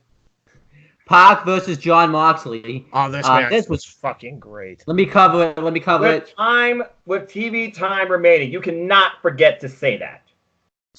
So yeah, before the match even starts, Pac ambushes Moxley in the back of the neck with a chair. I think they did this on purpose, by the way. The minute he rushes him with the chair, they set Pyro off at the same exact moment. Yeah. And because you got the Jon Moxley intro out before Pac went on the attack. Yeah, and Pac, What do you think? I have a joke for you. What do you think Justin Roberts says when he has to go to the bathroom? Don't say it. No. I gotta go to the Jon Moxley. So yeah, Pac. That's live for his role. So Yeah. I can see that being the elite angle, though. I would like to see that. It could. But yeah, Pac destroys Jon Moxley. He throws him into the guardrails a few times, but then eventually the match gets going properly. And the first half of the match, Pac's destroying Moxley since he just got attacked with a steel chair. Moxley mounts a comeback. He hits the way he mounts a comeback too is with Dirty Deeds, the original version, on the apron. I was just about to say that, yeah. So actually, because remember, Dean Ambrose no longer exists. It's Jon Moxley, and also Jon Moxley. He was coming in this match hindered because now Pac's just going to win by just force. Nope, Moxley wanted to fight, so the match kept going. Yep, and Jon Moxley, starts getting on a roll. He hits the high knee into the corner. He hits a suicide dive on the outside. Throws Pac into the guardrail as revenge for Pac throwing him into the guardrail. But then eventually Pac hits a super kick, and he hits the Black Arrow from the apron onto the outside. It was a Black Arrow 450. No, because remember, Mox was looking up. He was like, "What the hell?" Yeah, and he puts him in the ring. And then Pac goes for the Black Arrow, but Moxley moves out of the way. And at this point, we're getting stoked because we know there's because they're telling us there's only 5 minutes. There's only seconds remaining. Thank you, Justin Roberts. You make me care about these type of matches and these initial match setups when the time actually matters, and you guys are pushing for the win. And I thought literally Moxley did it, but somehow Pac kicked out. I was shocked by that, and then time expired. Yeah. Well, you gotta remember though, he wasn't able to capitalize because he took a long while for that cover. So after that paradigm shift, you're right, because there was less than 10 seconds left. And he's crawling for it. We get the count, and it's like no, and time ran out. He's just mad about the time limit draw. So everybody's giving this shit because there was a time limit draw in the main event. Yes. Here's how I defend this, because if you've been watching any AEW, they have been saying the time limits matter. And wins and losses matter. You saw it at Fyter Fest with Darby Allin and Cody Rhodes, which was an awesome match, by the way. Go watch it if you haven't. It's for free on Bleacher Report. Deep plug. This was awesome from the beginning to the end. You had the post-match attack. You had Moxley mounting a comeback, looking like a freaking machine, getting Pac injured in his own right on a steel beam on the apron. Makes sense. Yeah. An eye for an eye, tooth for a tooth. Just the storytelling element was there. The spots were awesome, and they mattered. They counted. And because they had continuity, main event ended on the time limit draw. Under those conditions, I rated this a 5-star. Absolutely. Loved it from beginning to end. Loved this match. Loved this main event. Well executed. Then Moxley said, "Time limit my ass," and literally I love that. Yeah. To that's close out the show. That's the second time Paul Turner has suffered at the hands of Jon Moxley. I think Paul Turner is going to join Rick Knox in being afraid of Jon Moxley on Being the Elite. What do you think? Probably the time limit my ass. Time limit my ass. He's just being the same thing. And then cut off until But I love this too because they have to put this over. They can't do this a lot, but if they do a time limit draws like every 6 months, I'm all down for it. Yeah, this was one of those moments where you had to have one. Yeah, with the right combination of people on the right setup. Because did I mention, unlike WWE, because they got rid of it, you actually have an out by doing it. Because Pac couldn't afford a loss. Yeah. And Moxley couldn't afford a loss. So you draw. Yeah. Works out. It does. Makes both guys look off the crowd. Who cares? But, what about you, Chris? What do you rate this match? 4.5 stars. 4.5 stars. What about you, Owen? 5. Because you, yeah. All right. So it wasn't just me. What about you, Noah? Well, you gotta remember, guys, this is the first time limit draw match in AEW Dynamite history. Not to mention the first time limit draw we've had in TV-based time, not pay-per-view. Under those circumstances alone in the storytelling, this match alone was already 4 stars for me, because plus it's Pac and Jon Moxley, and you know why this is happening, because Pac and Jon Moxley, his first loss after last week, giving the double bird and dropping him. And then, of course, I look at Friday, and I see this exclusive angle where Pac still goes on the post-show attack, only to be saved by Kenny Omega after he was going to do Black Arrow and decapitate Moxley's neck. And then we learned that Adam Page challenges Pac to Full Gear for a one-on-one rematch, since, I got you in a tag match, it's going to be the best match they have, too, and I can't wait. The balls. And Moxley Moxley and Omega, they did not attack each other. They just looked at each other, because obviously both men want each other full on full. Gazed into each other's If it wasn't for that Friday vignette, it probably would have just been a 4.5, because I'm like, come on! Chris, what was it? In storytelling and just everything I saw, it's a 5-star for me. And it's the best way I've seen draw handled in the wrestling business in forever. Chris, what were you saying? They gazed into each other's eyes. Lovingly. Yes. Yeah, mutual respect. I'm going to destroy you, though, but okay, thank you. And then it goes the crowd back and forth, so yeah. But yeah, bottom line, I gave it 5 as well, especially because of Friday. Yeah. There you go. This was a great match. I enjoyed it. I think we all enjoyed it. I think this was a great way to close out the show. This is just an awesome episode. Overall show ranks. So let's start with Chris. What is your letter grade for the show and your percentage within that letter grade? I give it an A. So like a 90 or 95-ish. 95, yeah. Yeah, that's like a 95. That's a 95, yeah. Yeah, because the A- would be like 92 to 90 or something like that. Yeah. Then let's do mine. I'm gonna give it an S because it was just so. This episode was just so good. Damn. Yeah, I enjoyed it. Everything was just on point, and I'll give it a 107 out of 100. Dang, how about extra credit? Yeah. Same here. I'll just go with that percentage because I didn't think of a percentage. But yeah, no, this is an S rank for me too.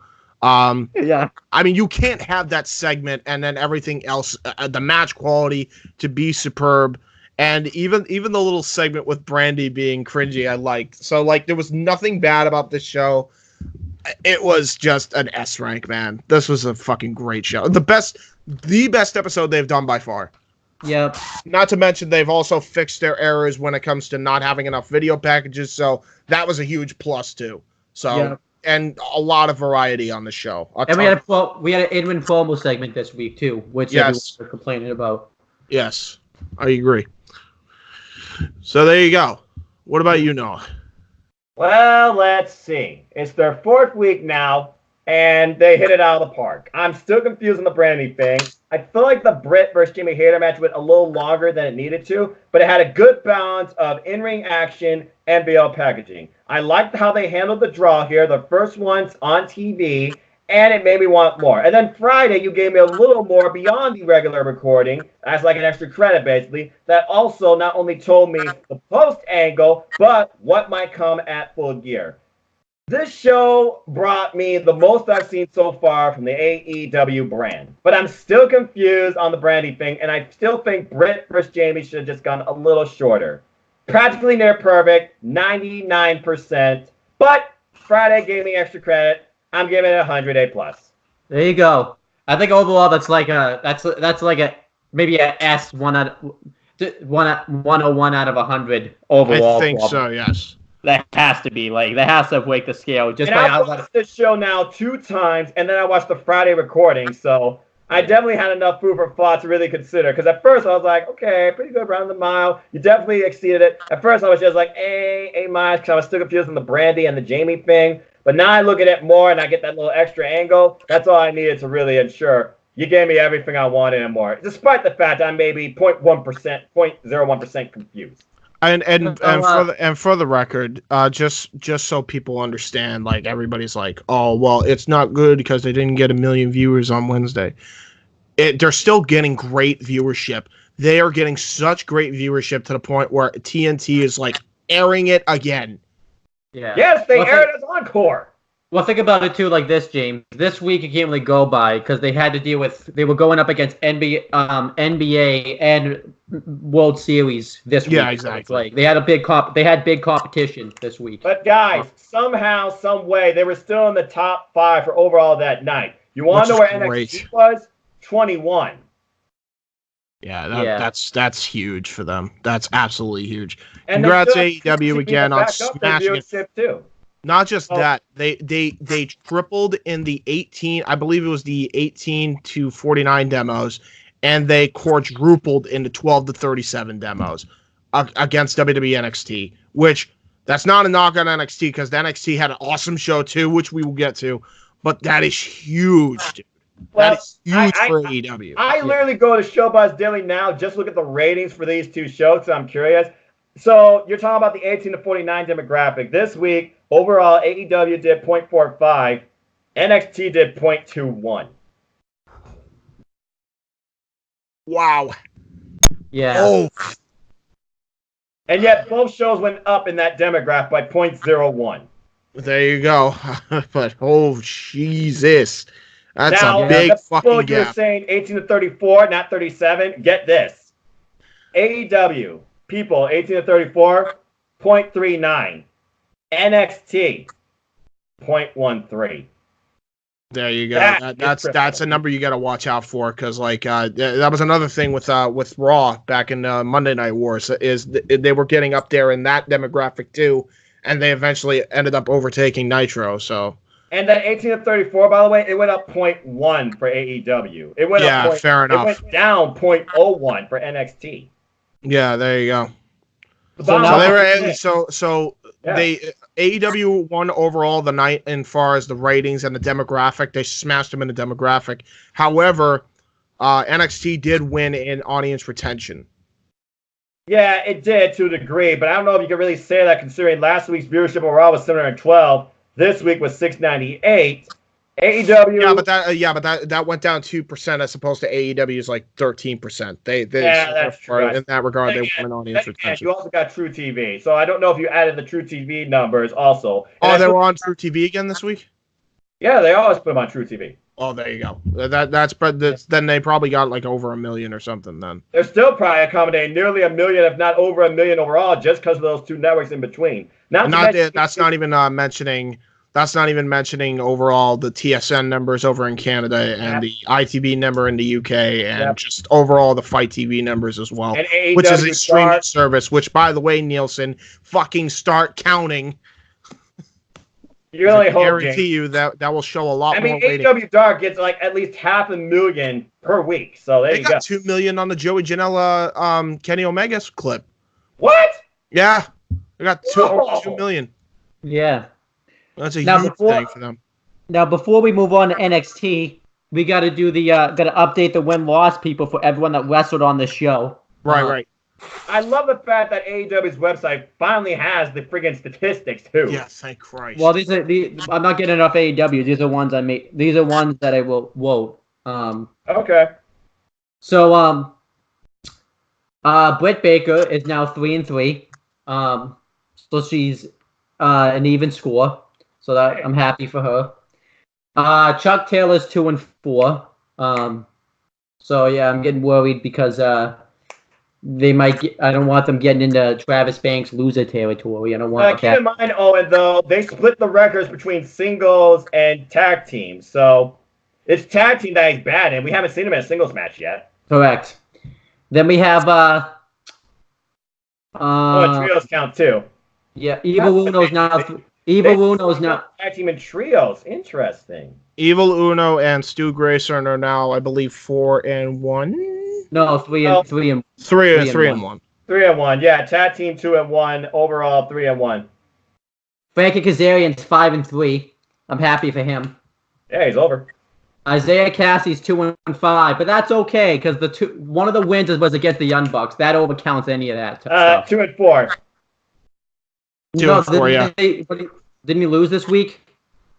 They did, but you don't count that at 8. I don't think they count the 8-man matches per se. I don't know if you can count that because it just goes tag team, trios, and singles. According to Isaiah Cassidy, he's 2-2, so overall 2-4. I think they should count the 8-man matches. If I'm counting the 8-man matches, so I'm doing 2-5. Okay. Then and obviously too Mark Quinn has the same record. So Jamie Hayter, who's now finally on the board, is 0-1. So we're all sad for her because we all want her to get a win. Is she officially part of the roster? I'm gonna look. Even if she's not, you have to count it. Yeah. Yeah, I agree. I think they said she was part of the roster. So Joey Janela is 1-4 because two of his matches don't count because of the unsanctioned matches. They don't have her officially part of the AEW women's roster yet. She's definitely. I think she's getting signed. So. Well, I mean, they added Emi Sakura and Yuka Sagasaki, so I think you're right. John Moxley is 1-1. So he has a win, a loss, and a tie. So kind of a draw my ass. Kenny Omega's 4-3. So he's getting back up there. Maybe he'll stop going crazy now. I'm just getting started. I kind of hope though now he just loses so he can start going crazy again because that was. Whoa, come on! This is the best bout machine for a reason. Let's not go overboard. The Young Bucks are now 5-3. Yep. Pentagon Jr. and Ray Phoenix, the Lucha Bros, are 5-2. And I think that's everyone that's wrestled on this show. Am I missing anybody? Sky. Oh, Scorpio Sky. Well, he has the same record at. Yeah, he's 5-3 as well. The only one in that. Yep. So I think I got it. Ed Wardlow, since he made an appearance, has yet to have. He's 0-0-0. Yes. Yes. Very good, James. Very good. And Trent, I forgot Trent. Trent's 2-4. And Orange Cassidy is still 0-0-0. Yes. I can't wait. He's 0-1 because he lost the. Actually, he was never officially in that match. He wasn't in the match? No. He has yet to do his AEW debut. But on Wikipedia, it says he was in the match. Well, then Wikipedia's dumb because he never officially entered. Never trust Wikipedia. It's one of the worst sources ever because it's edited every second by people that don't even know what they're talking about. All right, so I owe an apology to Orange Cassidy, which Chris doesn't think so because he hates Orange Cassidy. Yep, he doesn't have anything. Well, anyway. He doesn't even deserve a paradigm shift in the thumbtacks?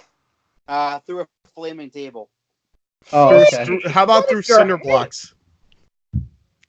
Yes. Hey, Allie. All right, Chris, you're out of here now because... everyone's record. Yeah, Chris, anything to plug? If you need my soch, down in the script. All right, get out of here. Bye. See ya. Bye. Jeez. Take care, man. Jeez.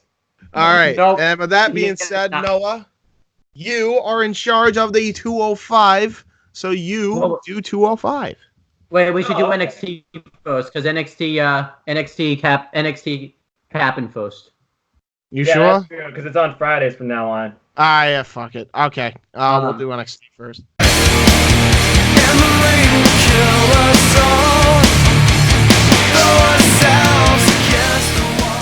Which they had the same day as AEW. And like I said, now we have the best commentary team in all of professional wrestling doing the show. Beth Phoenix, Maura Ranallo, and Nigel McGuinness. Mamma mia! It started out with Rhea Ripley versus Bianca Belair. Tomorrow introducing us after we get some awesome video package recapping all the events of last week. No theme needed. Oh, no, the theme was on there. Oh, it was on? Yeah. Oh. Then we had... Oh, I watched the network one. That's probably why I didn't see it. No, I saw it on Network 1. I don't remember the theme, actually being on. I thought I just did the video thing, but okay. Then, we had that match, and they start out by doing a test of strength, and I really liked it because when they were doing that whole spot where the wrestlers will like do the leapfrog over each other, Rhea Ripley just stood right up and hit a wicked big boot right to Bianca Belair's Turn her ribs. inside out. Yeah, Damn. that. Then Bianca Belair starts to get in control. She hits a wicked leaping kick right to the face, and she throws Rhea Ripley into the steps. But then Rhea Ripley starts to mount a comeback. She goes on the outside, and she goes to go into the ring and put Bianca Belair away. But then behind the referee's back, Io Shirai hits a Tiger Feint kick on Rhea Ripley, and Bianca Belair tries to get the win that way, but Rhea Ripley kicks out. And it looks like sure she won on that. Same. And then it looks like, though, that all is lost for Rhea Ripley, but then Candice LeRae comes out and takes out Io Shirai, and Rhea Ripley then hits the Riptide on Bianca Belair for the win, and Rhea Ripley beats Bianca Belair. I love this match, though. I give it 4 stars. I thought it was great stuff. I really like how the women's division in NXT, and like I said, people are probably gonna kick my ass for saying this. I think it's the best division in all of professional wrestling, because everybody just feels like a star down there, and they're doing a really good job. Like this match not only sets up a lot of matches. You set up now Candice LeRae versus Io Shirai, which is happening next week. You're setting up a future match now between Rhea Ripley and Io Shirai, or maybe a triple threat or a 4-way match with Bianca Belair and Candice. How about just one-on-one with Shayna Baszler at this point? What else does she need to prove? Yeah. But still, you have a lot of matches that was set up just from this match alone. And the match itself was just awesome. Rhea Ripley was just awesome. This was great stuff. I give it 4 stars. James, what do you think? I give this like a 4 1/4. I really enjoyed this. I love how everything like looked like a struggle as they were doing moves. And it didn't look like perfect. I think that's what also makes a perfect match. Sometimes it needs to look like a struggle. So I thought this was a great match. Yes, you're exhausting your opponent. Yeah, yes. I thought this was awesome. Really great way to kick off the show. Noah? I'm simulcasting both AEW Dynamite and WWE NXT Wednesday night. This match went longer than Lucha Brothers versus the Private Party. And you had everything playing here. You had basically 2 people here that were looked as huge baby faces, but Bianca Belair was more the subtle heel. And people are more into Rhea, I think, winning this match than Bianca, even though it seemed like a split crowd at first. You had commentary putting over both women. This match with the distance. Then you had Io Shirai, and I thought it was typical WWE spot. Distraction finish, roll up, you get the win. But no, power move, pinfall, almost gets the win, not quite. That really pleasantly surprised me. And then we have Io Shirai, who's like, what? And then she tries to get involved again, only for Candice to come out and make the save. So that feud's continuing. All 4 of these look like incredible stars. I finally feel like I know who's next to face Shayna Baszler for the title, and it all makes sense. But you also don't really defeat the purpose of Bianca Belair being a top-tier competitor. I gotta be honest. I thought Bianca Belair at this point, because she's married to Montez Ford, I thought she was going up to Monday Night Raw. I think Raw could use her if they know how to, but I'm glad she's still in NXT. Great opening match. Don't wish for anybody. 4.5 for me. Don't wish for anybody to go out to the Raw roster or SmackDown roster. Vince retires, James. Caveat: when Vince retires. When Vince retires, which ain't gonna be for another 10 years.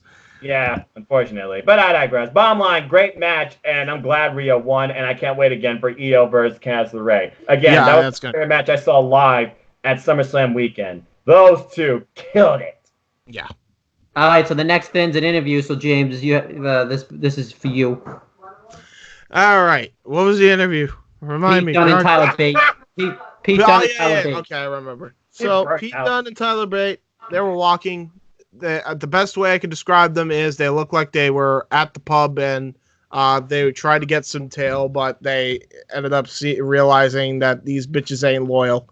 So they just kind of walked out. In NXT. Yeah, so they came out. They looked like gents, and Tyler Bate and Pete Dunne, they're just hanging out. She gets asked about Damian Priest and that he's far from dumb when it comes to Damian Priest. And then I don't remember her name because they're all faceless because they make them faceless. Kathy Kelly. Kathy Kelly, how dare you? Kathy Kelly is one of the ones with actual personality. I know, but it's like I remember the other female lady from AEW. You know what I mean? But yeah, Kathy Kelly goes and asks, "Well, what about Killian Dane? Do you have any words for him?" And then Pete Dunne just looks sternly. "I don't care about Killian Dane," and walks off. That was awesome. And I love that top, even though like he's not on again until later. I love that Tyler Bate because we asked for it in the last episode, James. I like that he's finally being a part of this because he deserves to be a part of this. Oh yeah. Then we talk about this, James, because Tommaso Ciampa video package. Oh my God, this was such a great package. Ciampa talking about how he was not ready to give up Goldie, that was his like pride and joy. Yeah. NXT Takeover New York was going to be the biggest moment of his career. Did he waste his moment? Did he really miss this opportunity? And then he said, that's up for me to decide. And then it shows him returning to Full Sail, and it's such a great package. And then it goes over the whole Goldie Daddy's home bit, and it's great. It's freaking awesome. Loved it. Definitely check this out. Definitely check out this video package. Both shows, key here, they done great video packages telling you who these guys are. Yeah. They did fantastic. I think overall, if I had to really pick who did it better, it's still kind of NXT, but that's because they just had more of it. But that's really that's what I have to say about that. You also got to include the WWE Performance Center YouTube channel in that case, because those are video packages in themselves about these people that are in NXT. They just did one for Jack Gallagher, which we'll get into later. Oh, by the way, the theme for AEW Full Gear, it's a Fozzy song, Nowhere to Run. Yes. There you go. It kind of makes sense. It's, La Champion is in the main event. Then we had the battle of the two guys that have the fastest winning records in NXT, Matt Riddle versus Cameron Grimes. And I love it too. They tried to get the match. They both tried to get the win right away. Cameron Grimes went for his double stomp right away. Matt Riddle went for like a running knee right away. The final flash. But then they stopped. Yeah, then they start getting into a chain wrestling grapple. Cameron Grimes gets much of the control in the beginning portions of this matchup. And then the match, though, like really after that, no one really was in control. They were both just trying to beat the crap out of each other. 10 to 11, those strikes, my God. Matt Riddle hits the jackhammer in this match, and at this point, so when the crowd started chanting Riddle, Riddle, and then he does the jackhammer in response, which I don't know what it is, but something tells me backstage Goldberg and Riddle are good friends now. I don't know why, but something tells me I don't think they hate each other anymore. I still don't think Goldberg is Riddle's bro. I will say that. But I think they get along in a business sense, and I sense a match in the future. Sadly, probably for Blood Money, and it won't be for NXT. Yeah, that match is probably going to happen, and I love the fact that he just used a jackhammer. Should we ask this? Who does the better jackhammer, Riddle or Goldberg? Look, this is the only jackhammer Riddle's done, so I don't think you can say that yet. And back in the heyday, Goldberg know how to use a jackhammer, so I gotta say Goldberg just on history. Yeah. Okay, I can actually counteract that, and here's why. I think Riddle does it better because he puts in a lot more force into it. Because he can. Yeah.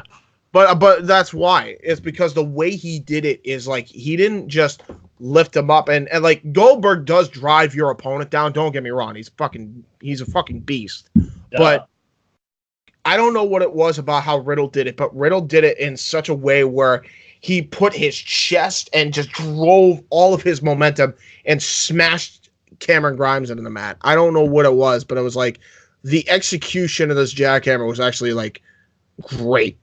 I don't know what it was, but I thought it was betterly. I thought especially in recent years, I think he definitely executes it better than Goldberg. I'm sorry, but that's just the truth. All right. Cameron Grimes hits a wicked high knee into like that wicked like inverted power slam when Matt Riddle bounces off the ropes. I love that. That's awesome. Yeah, that was great. Matt Riddle hits the powerbomb into the final knee flash, but then eventually he puts Cameron Grimes into the glow mission, and then puts him into the Fujiwara armbar, but he doesn't tap out. And then eventually Matt Riddle hits the blow Derek for the win, and Matt Riddle wins the match. But Cameron Grimes looked awesome in defeat. Like he showed he could hang with Matt Riddle, and that's quite awesome. Cameron Grimes looked like a star here. You could tell they did this. I think as like a counter to Janela and Omega. It was a great counter, I think. Well, we don't know that. We don't know that because but I agree. It was a very good, hard-hitting match. We don't know that because Bro Fist, which Tyler Bate, of course, gave Matt Riddle earlier, and also hold on. Oh, what were you trying to say? We don't know that because apparently backstage we hear that match was added at the last minute, so we don't know that. Oh, true. Well, yeah, but I don't think Riddle and Grimes was ever announced until later after the fact. I'm pretty sure it was announced before the show actually went on their WWE website because So they did that as like a counter, I think. Then. Yeah, because it wasn't during the show. This was just made on the spot. It was made during at least a day before or the day of before the show aired, and within a number of hours too, at least. Then so then they do the blow fist, and then Tyler Bate, who was in the crowd, tries to fist him up with Grimes. Grimes ends up shoving him, which because he's all pissed off, grabs his hat, and then all of a sudden Tyler Bate, bop, bang. Yep, and now that's set up a match for next week. Down goes Grimes. Oh my god. They'll set up a match for next week, which I'm excited about. I hope Cameron Grimes can align himself with someone and it can lead to Trent Seven, and it's Tyler Bate or Cameron Grimes can win, and then it leads to Trent Seven coming out to make the save because Trent Seven needs to be a part of this NXT too. He can't not be a part of this. Especially when we get to this match later on.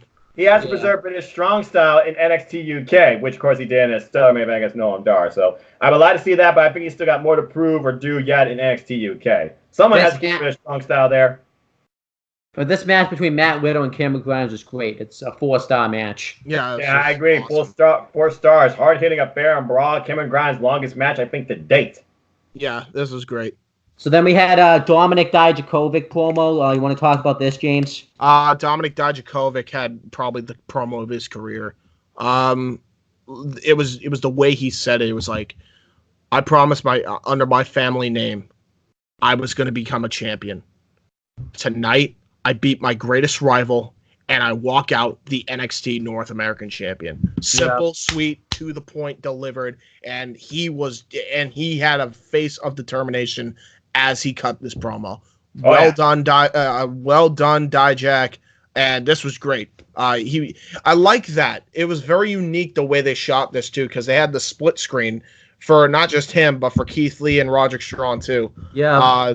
I liked how they shot it. I really liked how they shot it. It was like they had their flags in one shot and then the interview in another. Great job. And it showed them getting ready for the match too. That felt very sports-like to me, by the way. That felt like straight out of the UFC playbook. Great stuff. Your thoughts? Any additional thoughts on this?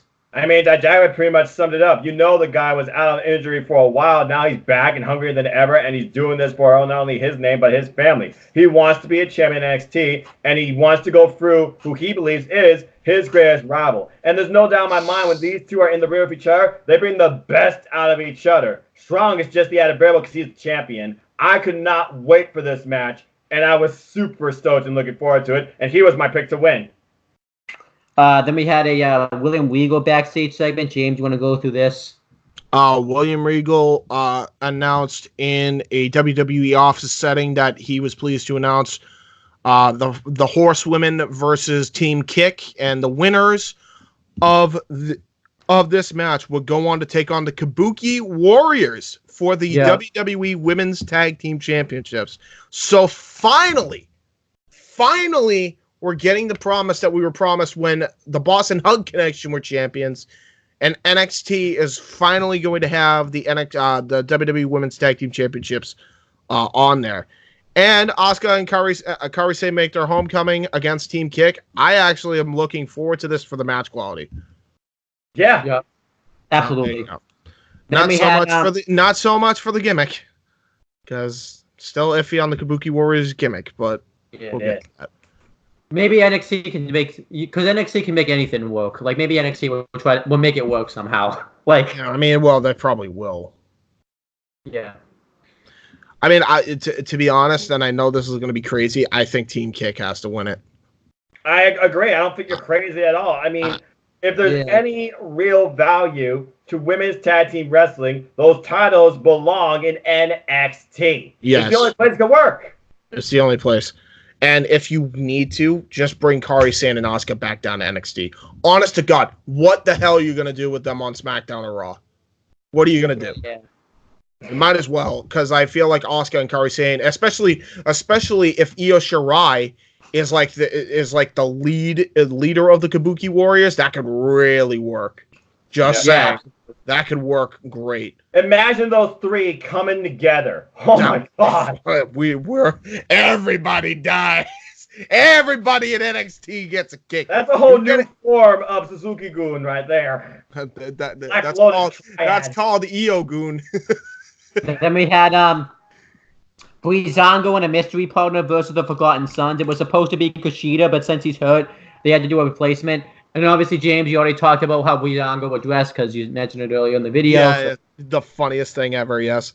I hope they do it every time. I hope they keep changing every time. Next time, do Baywatch. Be lifeguards.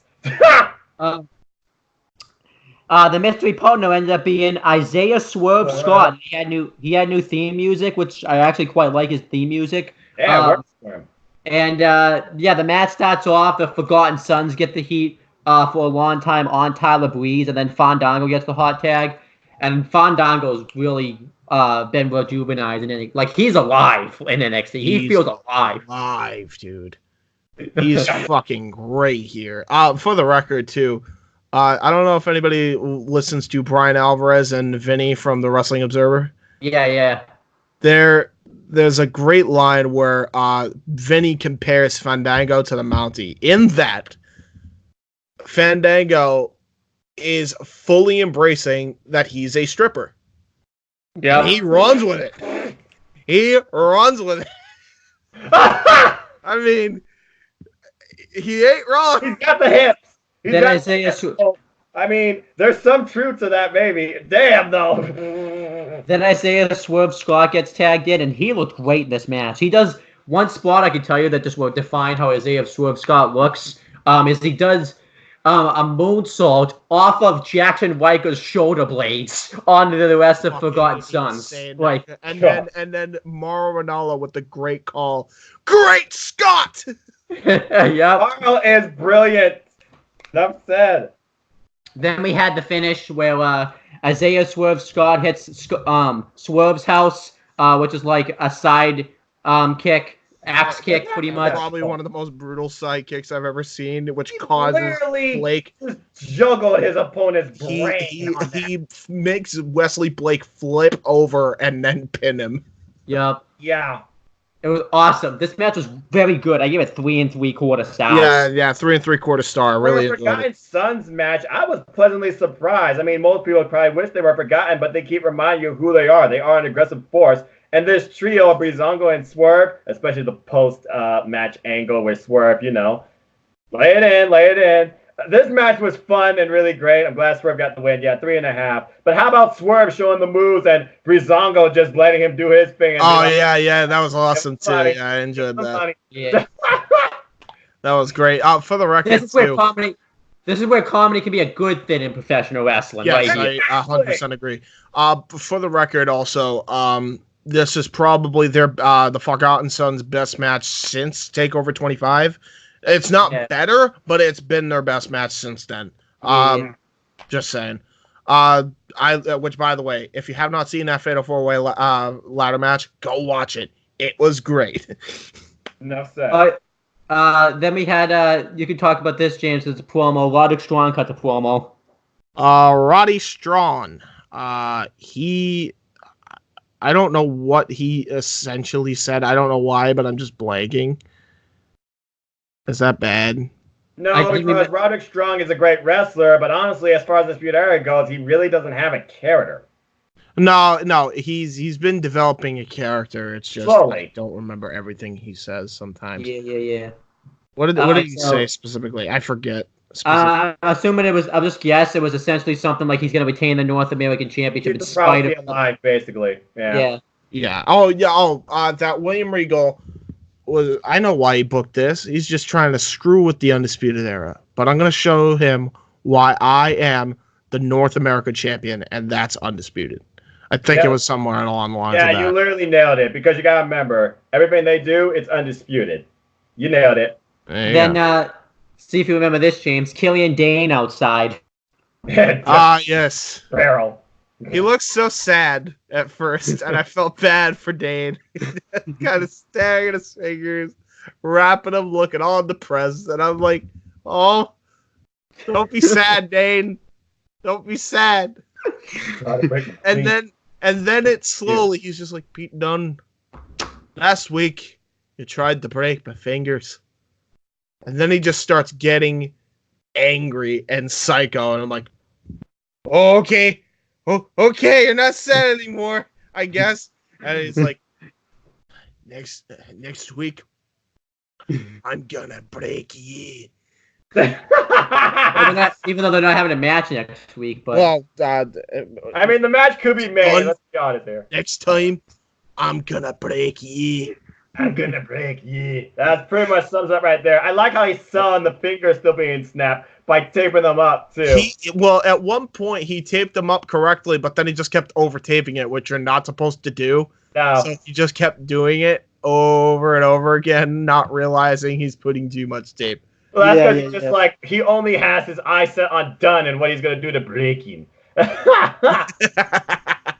Alright, so since this is a 205 match, Noah Foster has all rights to talk about 205 matches that ever happened in life. It's Angel Garza versus Gentleman Jack Gallagher with Leo Rush on commentary. Noah, you want to talk about this? Yeah, sure. I'll talk about it briefly. NXT Cruiserweight Champion Leo Rush, he decided to join commentary to basically talk about what it means for him to be the NXT Cruiserweight Champion, but he also wants the best competition he could possibly find. Angel Garza already has some subtle jabs before the match at him with just some body gestures. Also got a new theme, by the way. And then we learned he's facing 205 Live alum, been there since episode 1, the gentleman Jack Gallagher, who still has his heelish theme and fancy robe. And these two have a nice competitive back and forth bout. And of course, at one point, we get all the classic hits from Jack Gallagher, except the Paradise Lock. I was kind of sad I didn't see that.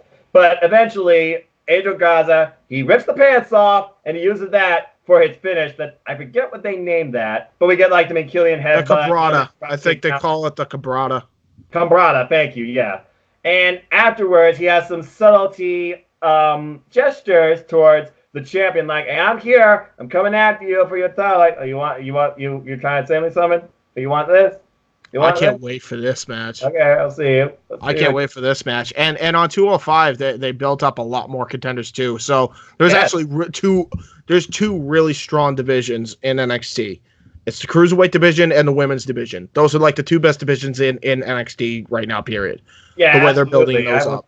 I thought this was a really good match, though, but I'm really wondering what Jack Gallagher needs to do to bounce back. He hasn't had a win in weeks, it seems. Yeah. So, as far as storytelling goes, and building the Cruiserweight brand now, not only on its show, but NXT, and I truly hope this does lead to the NXT Cruiserweight Championship match being on a takeover, maybe War Games. I thought it was a good match, though. I gave it 3 3/4. Yeah, it was great.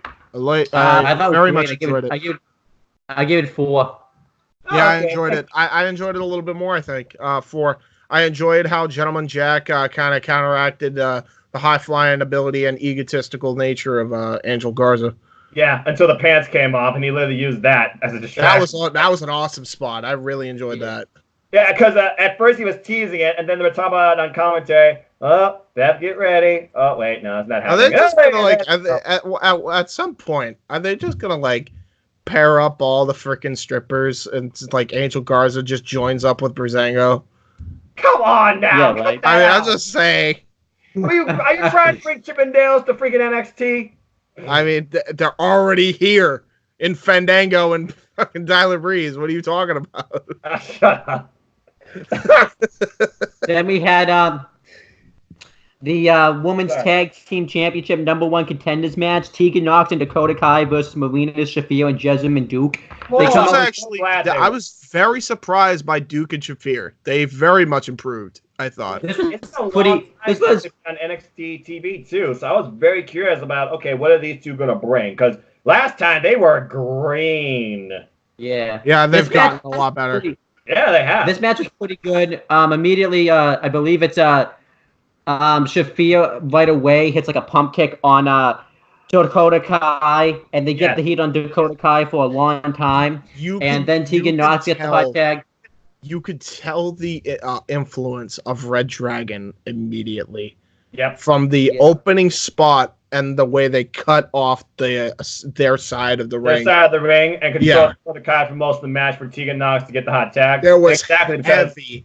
Shayna Baszler was once in Ring of Honor. Just saying. And just saying. Tegan Nox gets the hot tag, and eventually she hits the shiniest wizard of all the professional wrestling on one of them. I forget which one. I love that it's called the shiniest wizard now because she has that fucking knee brace. Yeah. And she wins. It was called that before because of the strike itself, but now it does make more sense with the friggin' brace. Yes, it does. Both are brace, by the way. Tegan Nox and Dakota Kai are the #1 contenders now for the Women's Tag Team Championships. Afterwards, the Kabuki Warriors come up on the Titantron and they just laugh at them and say, "You have no chance of beating us for the titles." I thought the heel promo was actually quite good. It's the best heel. In Japanese. And guess what? Fucking Kairi Sane finally looks like a heel. And it almost NXT to have it happen. Gee, imagine that. Yeah. I'm excited for this match next week, though.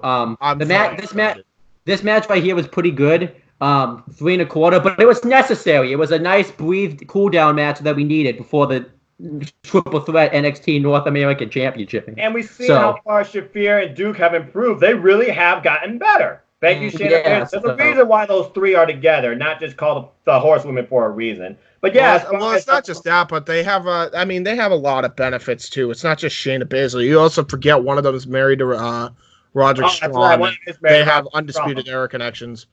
True. I think she's still a little bit of strong style in here as well. She needs to improve her kick game, but nonetheless, Shafir, good job. This match was pretty good. I think that the Horsewomen should join the undisputed era. Just saying.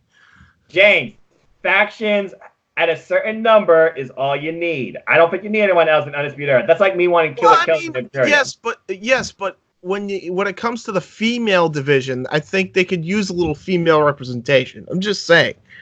Yeah, but the females have their own way of doing things, just like the men do, and that's the thing about NXT. Everybody feels unique, even in a group. True. I'm just saying. So what do you guys' star ratings for this match? I just gave it a simple 3. It did its job. Okay. All right, so James, talk about the Keith Lee promo. Keith Lee had an awesome promo where he said he used here's why I can't remember it. He used a lot of big vocabulary. Yeah. He's not only this man is well spoken and determined. That's all you need to know. Something along the lines of he's going to win the North American Championship with a bunch of big words in it. There you go. That's basically. Tonight I beat my rival and I become the champion, and you will bask in my glory. Yeah, it was roughly around there, but he used a lot of big words. Like he's a very, very. After this, I'm gonna rewatching. I'm gonna go rewatch NXT and AEW Dynamite. I digress. But then we get Callie Kelly talking about the show for next week. At least what we know so far. Yes. Yeah. The Kabuki Warriors versus Team Kick, and Cameron Grimes versus Tyler Bate. And Candice LeRae versus Io Shirai. Which is great. Yeah. That's a great lineup already. Love it. I can't decide what to watch next week. I was picking AEW, but the main event now I can't. With the way the show closed, I can't decide. But let's get there. Let's build ourselves there. AEW for me. You know what? fuck it. I'm Ubering from now on Wednesday nights because of the Wednesday Night War. I'm simulcasting both, and then I'm rewatching both separate the following day. From now on going forward. There you go. All right, so let's talk about the main event. Oh my god. And it's the NXT North American Championship match. It's Keith Lee versus Dominic Dijakovic versus champion Roderick Strong. Yes, now, James, main event. Holy fucking shit. And Roderick Strong was the perfect foil to this rivalry. Yes! My God, this was awesome. So, James, I'm going to yell at you.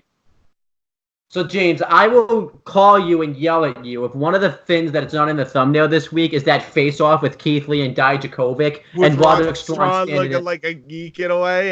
Yeah, in the middle, just looking on while Lee and Dijakovic are just laser focused on each other. And then that will 100%, I guarantee you, that will 100% And during like 3 portions of this match, Roderick Strong was taken out. And it literally was just Lee and Dijakovic. And when he came back in, Lee and Dijakovic, they used each other to attack Roderick Strong. Yeah. I'll talk about that spot real quick. Please. I gotta talk about the spot. At least 3 spots. There's at least 3 spots I can talk about, but I'm gonna let you talk about that and see if you remember them. This match, my God, talk. Here's the best spot of the whole, one of the best spots of the whole match. Oh God. Okay. So there's a Tower of Doom spot. I'll let Owen run down the full match by itself, but I want to talk about this specific spot. There's a Tower of Doom spot.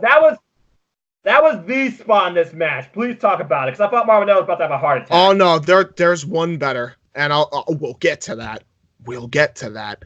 But Dijakovic has Roderick Strong up in a stalling suplex position on the top rope, and he's about to lift him up. All of a sudden, Keith Lee gets Dijakovic in for the Spirit Bomb. He almost loses his footing, which made this spot so much better. And he drills Dijakovic and Strong into the canvas and almost falls out of the ring. What a fucking spot this was. Holy shit. And Morrow loses his shit on commentary.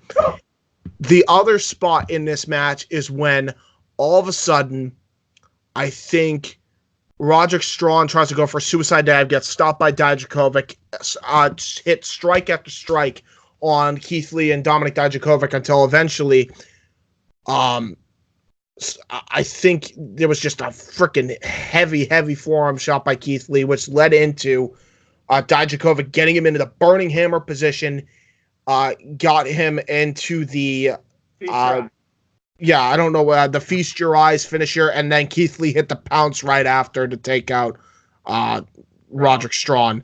And then they just look at each other, and they're like, let's go in there and finish this off. And you're like, this is it. This is the end of the feud. This is the end of the rivalry. I'm going to finally see an end to this. And you're just seeing these two wail into each other until we get to the end. I'm going to let, of course, Owen talk because this is his thing. But I have to talk about other spot earlier. How about that one spot where Strong was down and somehow Dijakovic lifts Lee up and power bombs Keith Lee on Roderick Strong? Oh, yeah. Oh, no, it wasn't that. It was the time to fly suplex where he just lift him up and then senton him onto Roderick. And I know what you're talking about. Strong, get out of the way. Oh, my God. And then how about the freaking flawlessly cleared, big men aren't supposed to fucking do this, the freaking Frosberry flop or flip, whatever you call it. By Dijakovic, and then Keith Lee followed it up with a freaking tope con hilo. Flawless, I might add. To which Mauro Ranallo ended up going through puberty all over again and got a deeper voice and said, Keith Lee! Oh my God. And the crowd is just exploding. My God, what a match. Anyway, continue, Owen. Yeah, this match, I'm sorry. Me and James. This match is just talk about it. I'm sorry. This match is just awesome. You have, Roderick Strong eventually hitting like high knees and doing the forearm after forearm. Forearms, He's trapped in the corner, although in the ropes anyways. Roderick Strong was trying to stay out of it. I love how he tries to like roll out and let Keith Lee and Dijakovic fight, doing the typical heel thing right away. But Keith Lee and Dijakovic realize what Roderick Strong's trying to do here, and they go right after him pretty much. Yep. But then at that point, no one in this match really worked together. The heels even were beating the crap out of each other. Yeah, awesome. Yeah, Roderick Strong, hits the stronghold on Keith Lee, and basically you guys covered all the other spots in the match. Oh, not only that, there was a spot with Roderick Strong also where he does the forearm smash, like where he bounces from rope to rope. Yep. Forearm smash, forearm smash, forearm smash, forearm smash. Hits 5 of them in a row on Keith Lee, then hits a knee strike, then he hits an Olympic slam on Keith Lee. Yeah. What? Yeah. Then Dude we have the is finish. strong for a reason. It is not just a name. My God. And then there was another spot too between Keith Lee and Dijakovic, where this is nuts. Keith Lee and Dijakovic are on the top rope, and then Dijakovic hits the freaking choke bomb from the top rope, and they bounce. It wasn't the fact that he just drilled him. They both bounce a full foot off the freaking canvas. Yeah. I'm surprised the ref didn't lose his footing. Then we have Exactly. I think an earthquake occurred at Full Sail University off that, and that was not the only time. If it didn't occur during that, it definitely occurred at the end when Keith Lee spirit bombed from the top rope. Dijakovic, and then out of nowhere, and it was impeccably timed, by the way. Roderick Strong hits the knee strike to knock out Keith Lee to get a pinfall victory out of absolutely nowhere on Keith Lee. Yeah. What a finish. What a match. 5 fucking stars. Absolutely. Right, 5 stars. And we still don't know who's the best in the rivalry between Keith Lee and Dijakovic. We just know Roderick Strong, not even in the list. He was just the smarter opponent. Yep. That's it. Then we have That's it. Then we have the finish, and I want to talk about this. Well, the ending of the show. So, the ending of the show is awesome. So Undisputed Era comes out, and they're celebrating. And I'm just going to tell you what, beat down Keith Lee. I'm going to tell you what my reactions were as this was happening. So yeah, they beat down Keith Lee. Then Tommaso Ciampa comes out, and he comes out with a chair and a crutch. But they realize, hey, this is 4-on-1. Undisputed Era has it easy. Then Johnny Gargano comes out, and I love before that he does anything else, because there's continuity. He immediately goes face to face with Tommaso Ciampa just because of the history that they have with each other. Yes. And then they just, hey, you want to take out these guys? And then Ciampa's like, yeah, sure. And then they turn around and face them, which was like, DIY's back. At all. But wait, there's one thing that didn't happen yet that they said was supposed to happen on this show.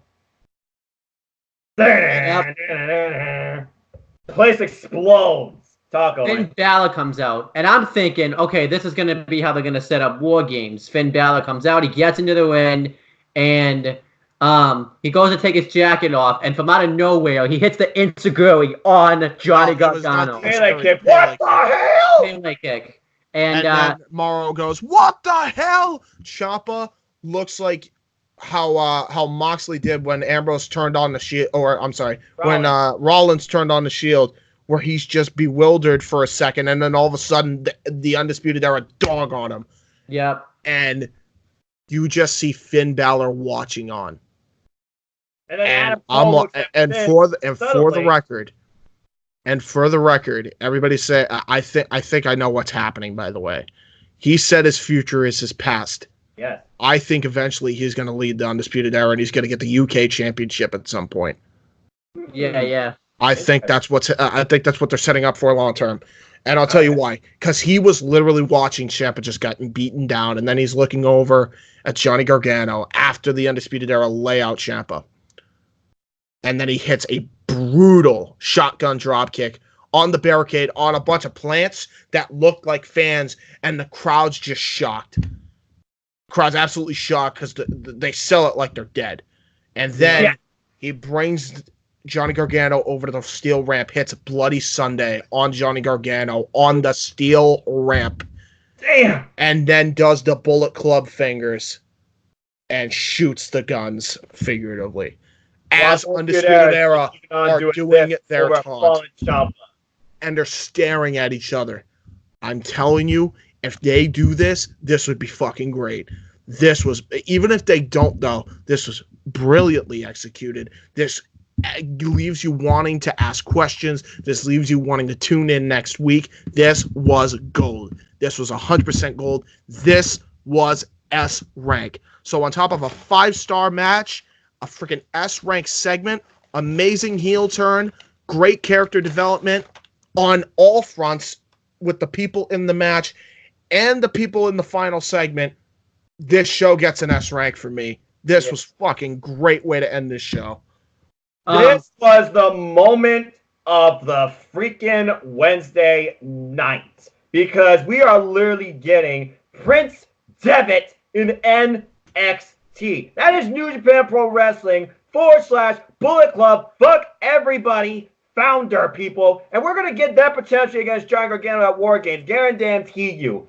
This was unfucking believable. I loved it. I did not see this coming in a million years. Not only did they set up that too, but they set up a possible new tag team in Keith Lee and Dijakovic, who I think will be the eventual next in line for the tag team championships against the Era, especially with what happened in the North American tag title match. They didn't attack Dijakovic though, because he was already laid out from the freaking. Yeah, but still, I think that's what's going to happen. That's what they're building towards. They're also building towards War Games, where I believe, where they're going to have Ciampa lead a team with, I think it's going to be Velveteen. I think he's going to come back early. I still think there's a bit of a work shoot going on with that.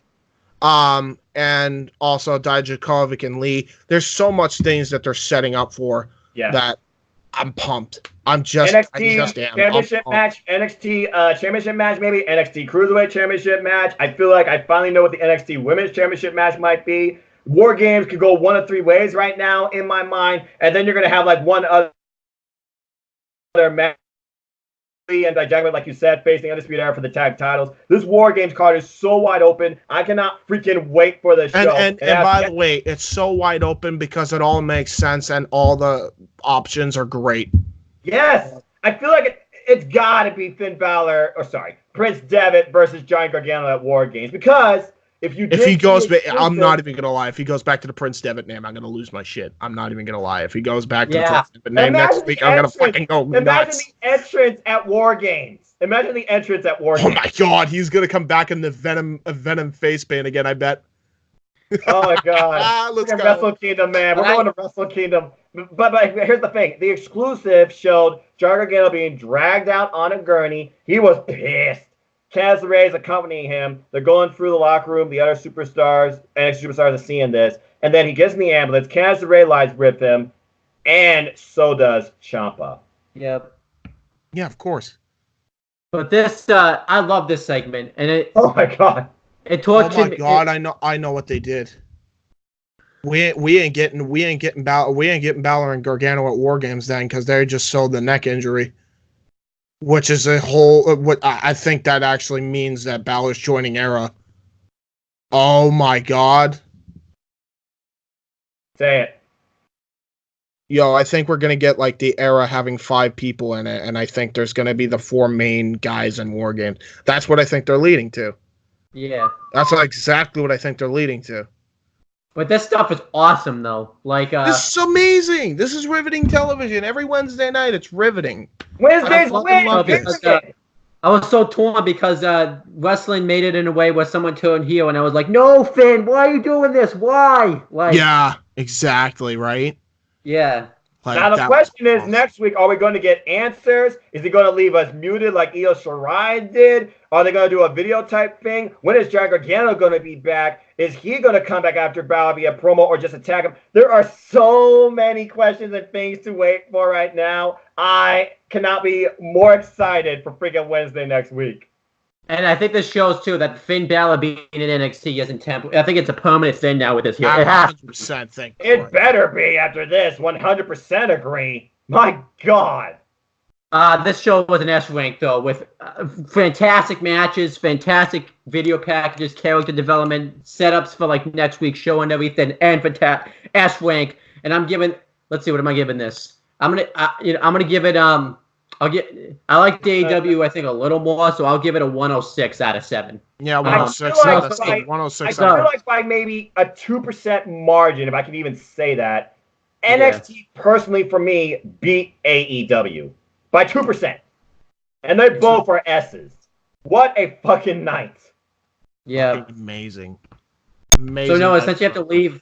Since you have to leave soon, why don't you go over... Well, hold on. Do you have to leave soon, or do you think you can hold off till 8 on that other show, you think? I mean, we'll probably got, like another 30 minutes between NXT UK and 205 Live. I can hold off. I can tell them. It's all good. Yeah, just tell them real quick, because I want you to be here for the 205 Live review. The week doesn't even end, by the way, because I made my feelings on UK known. Yeah. That said, though, pleasantly surprised with this week's episode. It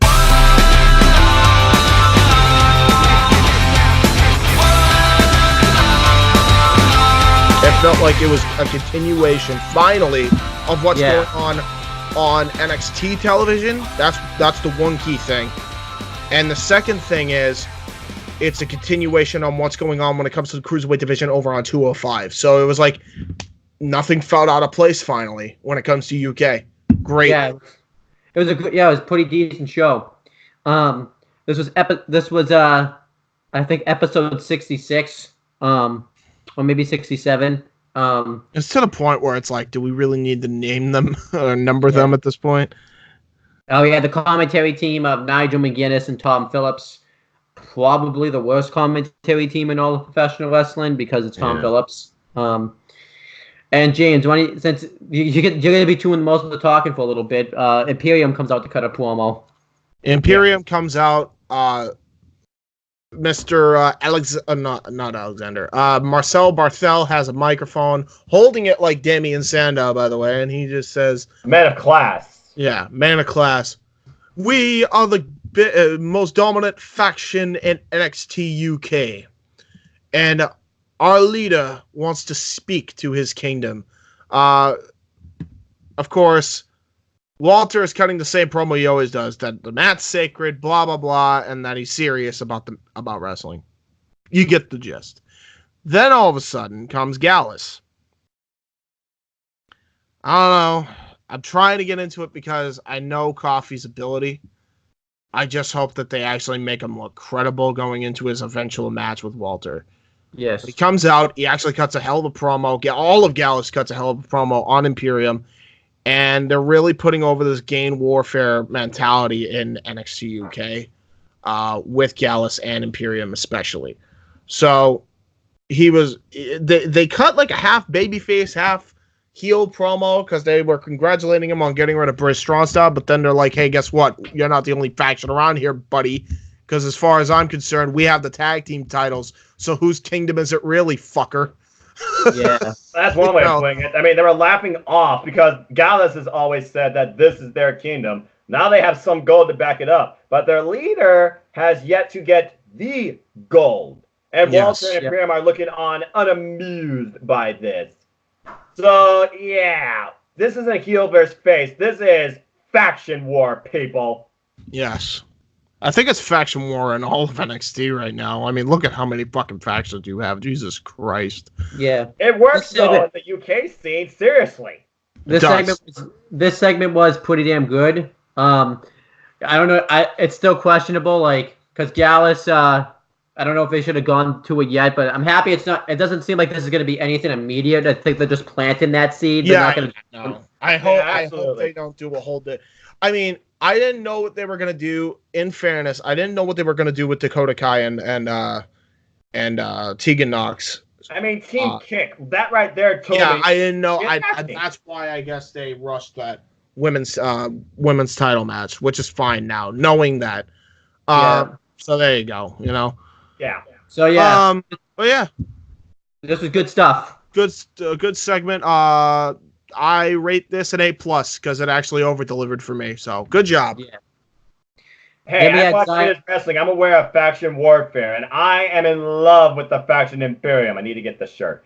And you cannot beat the Ring General. So I am on Team Imperium, and I love this fence. I'm wondering who's next to challenge Walter. Is it Jordan Devlin? Are they going to do over-the-top wrestling? We'll talk more about that later. Is Gallus going to claim their case, and is the Iron King Joe Coffey going to go after Walter after going after Pete Dunne in an over 40-minute bout? I'm very excited for this. A+. Yeah, me too.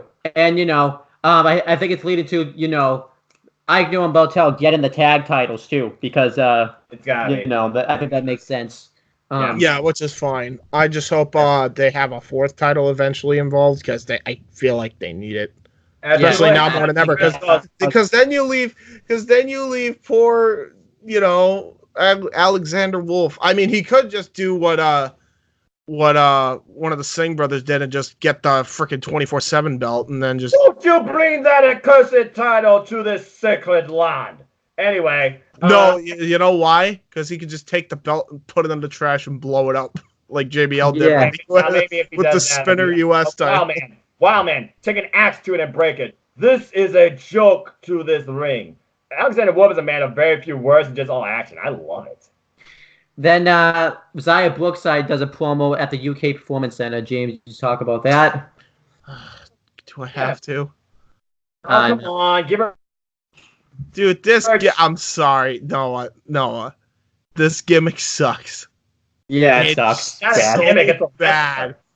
It is so bad. She doesn't have a gimmick. She's a fucking yeah. It is. It's absolutely gimmick. You know what she is? She's a fucking YouTuber. She's a vlogging YouTuber. That's what she is, and she's cringy just like one. Ouch. Yep. Christ, this sucked. I liked her so much better when she was just a happy-go-lucky babyface, and then they had to put this gimmick, and now everything sounds scripted. And man, fucking, this is away heat for me. She's coming off a victory from Nina Samuels. She's acknowledging that she's trying to stake her claim to the NXT UK Women's Championship. She called out Kylie Ray. We can only hope this means we get Kylie Ray versus Brookside, because there is some continuity there, because she did go back to her first opportunity at the title being lost to Kaylee Ray, who beat her out at Battle Royale. So as far as character goes, maybe that is her character, and maybe that's flawed because I don't want that to be her character, but at least there is some sort of logic to this. Maybe we'll get Kaylee Ray versus Zaya Brookside. But I don't want to see her act all cringy. She's like behind the backdrop of wrestlers training at the UK Performance Center. I'm just like, why? Yeah. That I don't know. Like, yeah, the segment was pretty damn random. The segment was pretty damn cringy, yeah. I would have rather saw like a tweet, personally. Yeah, I agree. Then we had the first match on the show. It was Oliver Carter and Ashton Smith versus the Grizzled Young Veterans. This was a really great match. Yeah, I thoroughly enjoyed it. The heels get the heat on Ashton Smith for a while, and then eventually Oliver Carter gets the hot tag, and then they destroy basically Carter and Smith right afterwards, and they hit the ticket to Mayhem on, I believe, Ashton Smith for the win. Yes. And yeah, Grizzled Young Veterans won, which I'm happy about, and it keeps them looking strong. So this did its job. I thought it was a pretty good tag match. I already knew from the get-go, Ashton Smith and Jordan Oliver, that makes sense as a tag team for me. And they have pretty good chemistry together. But you're not going to beat the inaugural NXT UK Tag Team Champions, the Grizzled Young Veterans. You got to say it right, dude. You got to say it with meaning. And Zach Gibson, still Liverpool's #1. The shoes went up. I still love the guy. A pretty good match. They state their claim because they're coming after their titles. But the former champions also have some beef with the Grizzled Young Veterans after coming out for the save with Jordan Oliver and Ashton Smith. And not only that, but afterwards, they go backstage, and Gibson and Drake are going to talk to, I guess, to what's his face, Sid Scala. And then all of a sudden you just see Gallus standing there with smirks on their face and like, don't get all comfy with those titles. Make sure you take your family photos because we're coming back for those tag team championships. Very So good they- accent. Yep, you nailed it. So it looks like that they're gonna set up the 3-way again, or maybe a 4-way with Imperium involved on television, maybe. Look, if Imperium's not involved in the next tag team title big time match, whether it's NXT UK Takeover or they do it on future episodes of NXT UK, it's a crime against tag team wrestling in the British scene. Because Imperium deserves to be tag team champions. Eichner and Bartel are an incredible tag team, and Wolf can be the wild card to make it happen. Yeah, I agree. James, take us through the Tyler Bate interview. It was very subdued. Like, he sounds defeated in a way, where he was like, I'm looking forward to A-Kid's debut. That's it. Pretty much it. He also talked about other guys, but it was mainly A-Kid. And I remember, because why do you have a wrestler named A-Kid?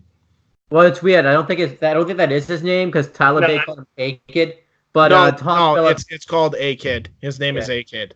What? His name is A-Kid. Tom Phillips, according to him, it's A-Kid. Don't go by Tom Phillips. He doesn't know what he's talking about. And yet he's there with freaking Nigel McGuinness. I miss Vic Joseph already. Yeah. Yeah. I'll never hear his commentary work ever again. Then Ligero wrestled Travis Banks. I didn't like this. Was really good. I actually enjoyed it. I didn't like the finish. Both men have been at a weird cross. No, the finish was dumb. Yeah, the finish was crap. Yeah. Look, I get it. You're trying to protect both men. You're not sure which one really needs to win more or who's going to lose. You should do Both time limit draws. Just saying. men have been at crossroads. So, and the match was found on mutual respect, but seriously, both men's shoulders pinned to the mat. You couldn't just do like a double count out or something. I liked the catch as can element to this match. But yeah, the finish just took me out of it. I mean, they shook hands and it was good, but yeah, fuck the B minus. Someone should have. I think Travis Banks should. If Travis Banks had turned, it would have made it. It would have. Yeah, that would have been fine, but you know that would have at least saved it. But they didn't even. Yeah. No. So yeah, the match was fine, I guess, but yeah, the finish sucked. Then Dave Massive and Jordan Devlin have a video package. They're having a match next week. Yeah, I guess. And we should say fuck Blood Money because they had NXT UK has to move their airtime because of that show. So, then we had Noam Dar versus Trent Seven. Quite good. Oh my gosh! Yeah, it was great. Fucking great. Noam Dar attacks Trent Seven before the match even starts, and he ties him up with the towel around the ring post and hits a drop kick again. And there's all over again after he got handcuffed watching Tyler Bate get annihilated. Yep. And then Trent up in a towel that badly. Trent Seven chooses to continue with the match on anyways, and you think Noam Dar is just gonna hit like his Nova Lola, and then that's gonna be it. But Trent Seven hits a wicked lariat out of nowhere right on Noam Dar. Turns him inside out. And he covers him but doesn't get the win. And Trent Seven has a rush of adrenaline and starts hitting a sequence of offense on Noam Dar. Then Noam Dar starts to get the heat, and he works over the left arm of Trent Seven. And I really like how Noam Dar was just being a dick and stealing a lot of Trent Seven's like mustache mounted maneuvers. Like, you know, he went for like the Pete Dunne finger breaker maneuver. He did British strong style, basically. British strong style. Something British strong. He said, "I love you, Pete Dunne." Yeah, and then he went for the Tyler Driver 97. He went for the Burning Hammer. But then Trent Seven mounts a comeback, and eventually he himself, he had the Dragon Suplex to Noam Dar under the apron, too. That was quite awesome. And then he himself hits the Burning Hammer on Noam Dar, and he covers him, and he gets the win. And Trent Seven wins. That's just the main chunk of this, but there was so many action. There was so much psychology in this match. I mean, there were a number of times I thought Noam Dar had Trent Seven. Yeah, and you feel like Trent Seven, he's one of the guys, British strong style, you think that had like maybe, I don't know, the least of best fortunes. Like, he's sure he was tag champs with his buddy Trent Seven, but he hasn't had a title opportunity for the top title yet. And I feel like people really had like a different outlook towards him. This match really reset, and they even said this at the end. Trent Seven found himself and found British strong style. This was an emotional story. Yeah, absolutely. Yeah, and not only that, but it not only turned the corner around for Trent Seven in people's eyes, but it really what it really did for me was it turned a corner for me when it comes to Noam Dar, because I said the previous week I thought he was dead in the water as a heel, and after this, holy shit, that shut me the hell up. Yeah. Like that, this was such a great match. And by the way, if you're counting people, I think between the two matches on AEW that got 5-star, and from my perspective, and then the 5-star match in the main event of NXT, and then this is another 5-star. Love this match. Awesome match. Great way to close out NXT UK. Trent Seven looks like a monster. Hopefully gets an NXT UK title shot. I really enjoyed this match. That's like 4 5-star matches this week alone. I don't know how you can not be a fan of wrestling with all this fucking great wrestling going on. Wednesdays and Thursdays and Tuesdays are where it's at, people. Simple. 100%.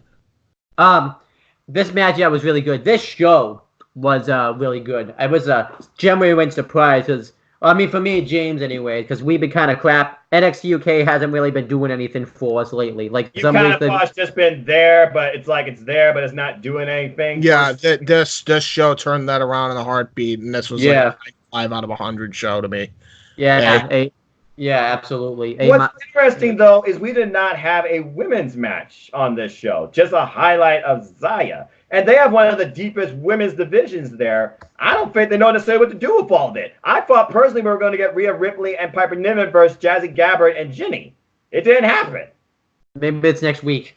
They didn't even announce anything for next week, Owen. Except they need to get. That's one thing they need to get better at. That's what NXT does really well. Yeah. Also, too, I think the tape delay is off too, because I wasn't Aiken supposed to. I feel like too that's what's off, because Aiken they said was supposed to debut this week, but I think the tape schedule is all. That's what happens with Blood Money. Next. Yeah. That's all true. right. So Noah, what's your grade for UK, Noah? Oh, me? Yeah. Well, it didn't have women's action, but you cannot argue with the incredible main event. And I love this faction warfare, and we potentially got a new team in the tag team division. The tag titles right now are where it's at in NXT UK, it seems. That's their biggest focus. And British Strong Style is still alive and well, and this was Noam Dar's probably best match of that brand. I enjoyed this show, but we already gave 2 shows in S's. I can't give this one an S because you didn't give me enough women's action. I want this women's division to develop. And the finish between Ligero and the finish between Ligero and Jordan Devlin dropped me out of it too. I'm still waiting for Killer Kelly to be part of Imperium, because she's one of my favorites. With that being said, I do appreciate what this show did. I will give it a generous A-, 90%. Okay. All right. So that around that, I think that's like a 94.3. Oh, in that case, then B+. Because again, Ligero and Travis Banks, great match, but that finish, took me out. Fair enough. All right. So what? 89 out of 100. Yeah, 89. Let's go with that. James Owen, what about you? We gave it A's. Even with the finish, that main event really saved that show. I mean, it was about half the show, I think. So Noah, take us through 205, which was another awesome show.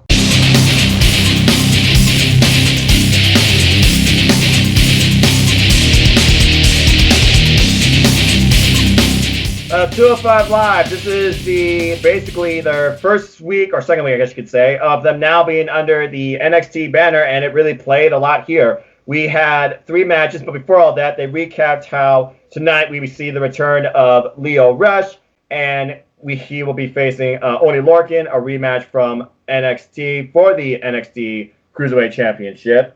And then, of course, we learned some more subtleties about what else is to come tonight, because Isaiah Scott Swerve. That is such a hard name to say sometimes. Isaiah Swerve Scott. Thank you. Dang it. I knew I screwed it up. But basically, we go right into the show. They already are improving their roster, because you can tell in the opener, they only have all these new stars coming in and the current roster of 205 Live. And we get our opening match, the return of Lio Rush to 205 Live with the title versus Oney Lorcan. This match was very different compared to what they had in NXT. I thought it was going to be fast, frantic frenzy. I thought Oney was going to literally go for the running uppercut right out the gate again. But it didn't. It slowed down, and both men had a different. They even said on commentary he had a different strategy. He decided to use his power advantage. And to an extent, he did for a little while, but Lio Rush is so good and fast. He got him towards the end. Oh, I almost forgot. They also talk about how Tony Nese has stakes maybe towards the title because they did recap the fact he won that triple threat and says, I'm coming back for what's mine.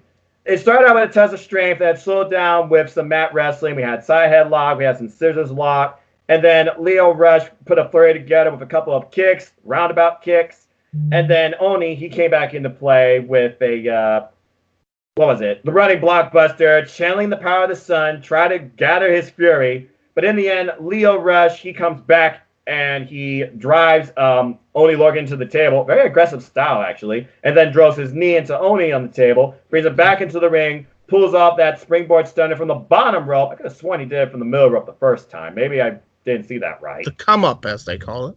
Yes, the come up. Thank you. And then he hits his final hour for the win. A very nice welcome back into 205 Live for Lio Rush, who I believe they said hasn't been on the brand for the last 9 months. Yeah, and then Tony Nese comes out for his match, invites Lio Rush to watch his match, and he sits on commentary. Yes, and he played commentary very well here, as it was Tony Nese versus a guy that you would think would lose because it was Raul Mendoza making. Oh yeah, we'll get to that first. And it's ratings we need to do. Yeah, James, what's your thoughts on the opening match? Lio Rush versus Oni Lorcan, basically Lio versus Lorcan 2. Not as good as the first one, but I understand why it wasn't the first one. That being said, it was still like a 3 1/4. Did its job. Really enjoyed it.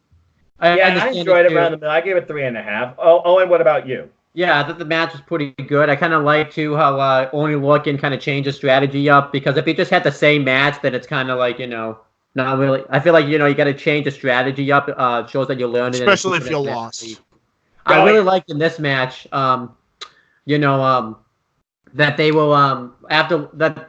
I mean, throughout the whole show, they were kind of even showing that like Angel Garza is still like a threat. They actually utilized Twitter in a smart way by having him tweet after Lio Rush had like won how he's wants that cruiserweight championship and stuff. I really like how they used Twitter on this show. It was very smart way, and it was a nice. Yeah. I actually want them to incorporate that on NXT, to be honest. If this is the way you're going to use social media towards storytelling, I completely agree. Just don't make a match out of the blue. And they haven't. This is actually concrete storytelling. I agree. This is the smartest use of Twitter I've seen so far in wrestling. Besides, I would hope that I see an Imperium tweet when it comes to the era. Just saying. Yeah. Okay. I get you there. I get you what you say there. All right. I gave it 3.5. Then we go into our, like you said, Tony Nese comes out. He congratulates Lio Rush on making a triumphant return to 205 Live, and also you're the champion. However, I'm the premier athlete, and I have been on this brand since day one. And what I do is I want you to go over there, go to commentary, and watch what the premier athlete does in his match. It's like, okay, show me what you're going to do. And then we get Raul Mendoza versus Tony Nese. Raul Mendoza known on NXT for basically giving you a great match, but always losing. No, not always. He did beat Tino Sabatelli. Yeah, that's right. That was his last win. No, actually, no. He hasn't seen since. I think he's gone. No, actually, he's beat. No, sorry, my bad. He beat Riddick Moss. Riddick Moss. Oh wait, Riddick. Why am I thinking Tino Sabatelli? Oh, that's right, because that was a duo. The money comes. I forgot about that duo. It was Riddick Moss. Anyway. So we come back from once he did it twice. It ain't his last one. This is boy. You just ain't had none. I'll admit. I kind of liked that theme. Anyway, I wish they put it back and put it on with somebody else. With who? Street Profits when they turn heel. Sure. That could actually work. Anyway, so we go back and it is Raul Mendoza making his singles debut on 205 Live, because last time he was here was in a tag match with Carrillo, and he won. So, I got a nice thing to try and shine true. And these two had a very interesting bout. I thought it was a lot more mat-based, but again, it wasn't just the story being told in the ring, as Lio Rush was also talking about on commentary, how you're being distracted by me, you should be focusing on your opponent, but we also get the subtleties, like you said, Twitter integration for storytelling, because it seems like Garza was tweeting up a storm from photocopying the belt around his waist. That was awesome. That was actually perfect looking, it seemed, too. Well done. And then another tweet talking about, okay. Photoshop skills of Angel Garza. Dun, dun. Yeah. And then Leo's like, I don't care what he's talking about on Twitter, okay? I'm here. He's not. If he really wants to say something, he should come here and say it to my face, okay? I care about what's going on. I hope that leads to like Angel Garza like coming to a 205 Live and saying something to his face. I could totally see that happening considering they hyped up Angel Garza in a video package last week, as you all know. But anyway, this match went on for longer than I thought. I thought Lily Raoult was just going to be squashed. He was not. Nope. And then we got a second tweet. I forget what the second tweet was about. I think it was just more about just calling out Lio Rush for saying. Yeah, I know. I think he was doing more calling out on Lio Rush. Yeah. And then basically this match continued on, but it wasn't until towards the end where once again Tony Nese goes after Lio Rush. Like he did the Fallsbury flop taunts to Lio Rush. Lio Rush is like, you should pay attention to your match. Keeps looking over to him, and then all of a sudden Raul Mendoza hits a roll up and gets the win. The most devastating move in all of professional wrestling. A surprise roll up. How is that becoming the most effective yet dangerous move in professional wrestling is beyond me. But yeah, Lio Rush gets up commentary like, hey, you see this, right? You should be focusing on your opponent. And Tony Nese lets his ego get the best of him. Going back to his premier athlete, I give you 8 reasons, blah, blah, blah, blah. And it cost him. Raul Mendoza caught him with a roll-up. I was pleasantly surprised by this, but now it makes me wonder. Okay, so now Raul Mendoza, he's got stakes towards the title. He's got a major win over a former Cruiserweight champion. And even English and Tom Phillips, they put it over on commentary too. And then Lio Rush, he's got now Angel Garza looking at him. He's got Raul Mendoza looking at him. Tony Nese was jogging at him, but now he's probably at the bottom. So no, I wouldn't even say he's at the bottom. He's just another guy in the line of guys, really. Okay, that's fair. But I thought this was a really good match. And Raul Mendoza, hey, he gets a win. So maybe he'll actually matter more now on 205 Live. I really hope he does. But I thought this was a pretty darn good match. But it was more so storytelling than it was the in-ring action because it was really slow paced for most of it. Because again, it was about Nese trying to prove a point. You see this? You see how easy I'm doing this? I can do this to you. I still thought it was a really good match, and I'm glad Raul got the win. I gave it 3 3/4. Yeah, 3 3/4. Enjoyed it. Yeah, 3 3/4. And I really liked how just Raul Mendoza finally got a win. We've seen Raul Mendoza have to drop out so much. It's nice to see him get a win. It's nice to have nice things happen because even in wrestling once in a while, that should happen. You would think. Yeah. Yes. All right. And following this, we had I think I forgot or I'm trying to forget about. Was it the Singh Brothers here next? I think. Yes. Talking about. Yes. Oh yeah, that's right. It was the Singh Brothers. It's worse than what you're saying because it wasn't just the Singh Brothers. They had their promo, calling themselves Chris Tag Team at 205 Live, yada yada yada. And then other tag teams in 205 Live. You can't call yourself the best. And I'm sick and tired of Tom Phillips putting these guys over the moon. This is almost as bad as JBL and Jinder Mahal in 2017. You know what it all started off? I blame Aiden English, and I'll tell you why. Because he had the gall to call Raul Mendoza's roll-up a Raul up, to which even Tom Phillips said, oh my God. I almost forgot about that. I forgot puns. And then the Singh Brothers thing happened where I saw the 24/7 title. I'm like, get that piece of shit away from me. To which then afterwards came probably the worst promo that Brian Kendrick's ever cut in his life.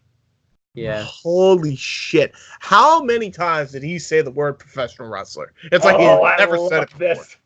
Now, let's talk about that, because we can talk more about this promo, but let's talk about our thoughts on this. So he talks about nowadays how it's so easy today for anybody to be a wrestler. I, however, am a professional wrestler. You know what makes me a professional wrestler? When you are in the business as long as me, and you go to the back, and you go for a handshake. Not necessarily yourself, but you expect it.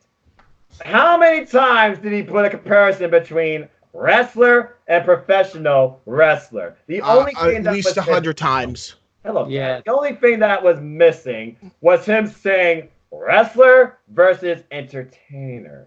Oh, and take me through your thoughts on the Brian Kendrick's promo on wrestling versus professional wrestling. I started with the Sin Brothers thing. I did not like that at all. Get that 24/7 championship away from me forever. And then the Brian Kendrick's promo was not good. I don't know. Just felt I feel like they should have just stuck with a thing where he just came out and demanded a title match because he had one in 3 years. That's what they should have done instead of this. I feel like that would have worked better. And him calling out Drake Maverick, it feels like they're just rehashing a storyline between Mike Bennett and him. Like, why? But I get what you mean. But again, it's all about respect, right? Well, it's like everybody that's been released. So basically, what we're seeing here is Kendrick's going to be released then. Because now Mike Bennett's buried. He's asking for his release. Friggin' before that, TJP wasn't doing anything. He got released. It's a fucking curse. Don't argue with the GM. It is cursed. Yep. It is cursed, Kendrick. I mean, the man with a plan, though, right? So well, you don't have a good plan. Yeah. All right? Maybe he'll have to do it. Maybe his plan will work next week.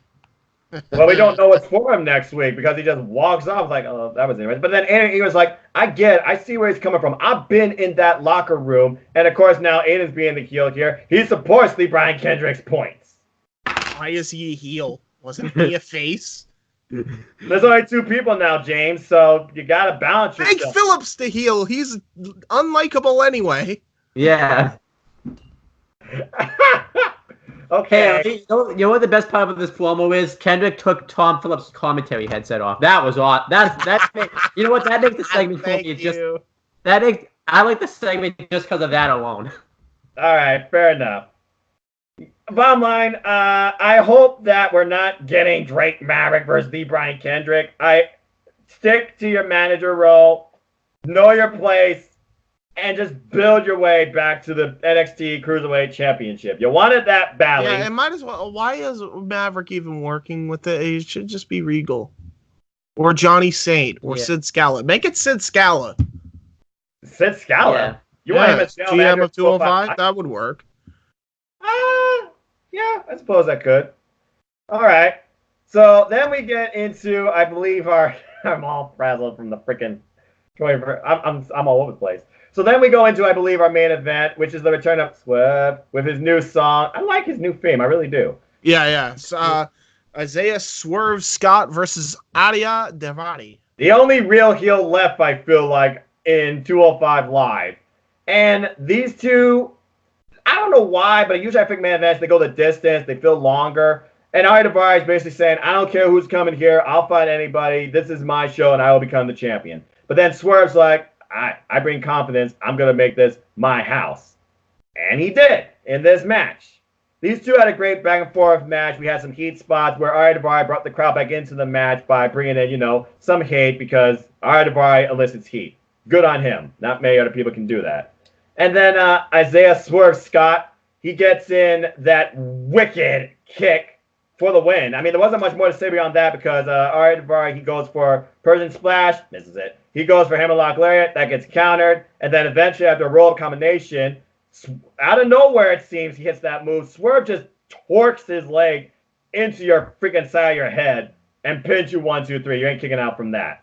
And then we see Aria Daivari looking on in, I think, questionable disgust because it wasn't like he was angry. I think it was just more surprise because now you realize, oh, these people are coming from NXT. They're a real deal. They're a threat to me. But that was a pretty good match. But if I look at all 3 matches on this show, none of the matches was really better than the other. They all were kind of pretty balanced. I still enjoyed it, though. I gave it a 3.5. Oh, and what is your thoughts on this match? Yeah, I like the match too. I thought it was good. It felt weird though. I felt like they could have done so much more in this match. I felt like they were kind of held back a little bit. It just felt like I've seen Aria Daivari. Well, you gotta forget they can't have the best match on the show because there's still the house show main event. Yep. Oh. So yeah, there you go. 205 Live though, they give you a stellar main event where it brings out the "This is awesome" chant and the crowd gets really into it. This was more like a solo return for Swerve, and it's like Daivari, you better improve your game now, man. It's weird. It's like Daivari and Nice had great first halves. And it's all falling apart in the second half. Yeah. James, your thoughts on this match? My thoughts on this match, really nothing else to break down, really. You kind of just broke it down for me. This is all right. 3.5 stars. It is what it is. Did its job. Isaiah Swerve Scott got over with a win. There you go. Yeah, Yep. and you got the crowds in the match at. Maybe they're doing another match. That's why this match wasn't as good as the other matches. I'll say this: since we're doing the letter grades, this 205 Live was good. I give it a B minus, an 84 out of 100. I think 205 Live is still kind of in that stage where they're bringing in new talent right now and trying to kind of find its footing. What they are doing really well is they have really good contenders for the Cruiserweight title with Raul Mendoza, Angel Garza, Oni Lorcan, Tony Nese. All these guys are really gonna try to gun for that championship, and even Jack Gallagher now looks like he's kind of in the mix, even though he lost. Yeah, so it's like that. That's definitely again the pool for the Cruiserweight title is very stellar. That much I'll say. Yeah. And there's still more, I'm sure, to come for this. Because, again, now they're trying to, merge the two. It's NXT and 205 Live under the same umbrella. NXT is 205, you might as well call it.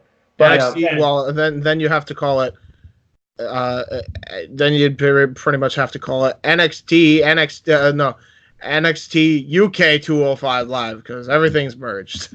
Oh, that's right. Yeah. It's must be for NXT banner. But, yeah, I thought as far as rebuilding, because this was really a rebuilding episode, in my opinion, goes. It was run of the mill, but it did its job. I give it a B plus. I give it 88%. James, what about you? Yeah, 88% out of 100. B plus. All right, there you go. So yeah, I think that's it for our show. James, we're coming when we record Monday. That's gonna get merged with this recording, correct? Is this it? Are we done? Are we recording anything Monday? I don't think we are. We still got to record the Impact review, the Women's of Wrestling. Oh no, I watched the Impact thing.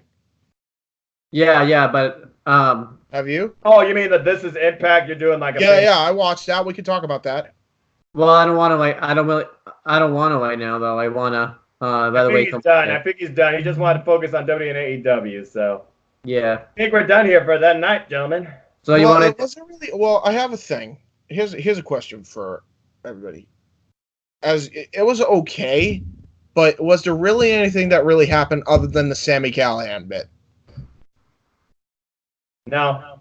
Okay, so I say we just say if you want to watch it. It's there. Here's one thing you have to check out. I do think we should talk about the Sami Callihan thing real quick. That was awesome.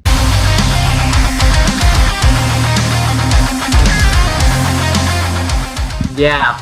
That was a little wild, to say the least. Talk about a way to get your championship rematch, even though you never had the title to begin with. So they have this new set, it looks lost at Bound for Glory. So he lost at Bound for Glory, and everyone was wondering why. And I said, I'm calling it. He's gonna get his match back on the debut episode of Access. This was a hell of a way to build up to that. No absolutely. Kidding. You have Brian Cage being interviewed by Scott D'Amore and Josh Matthews on this new broadcast stage, it looks like. And then Sami Callihan comes into play. It's like they're having an interview. It's like, oh, this is a really nice set. And then all of a sudden, we get Brian Cage, and it looks like, oh, they're going to come to blows. But then before he does anything, it's like, you need to look at this because OBE, we know where you are. And we know your address. I was like, oh, shit.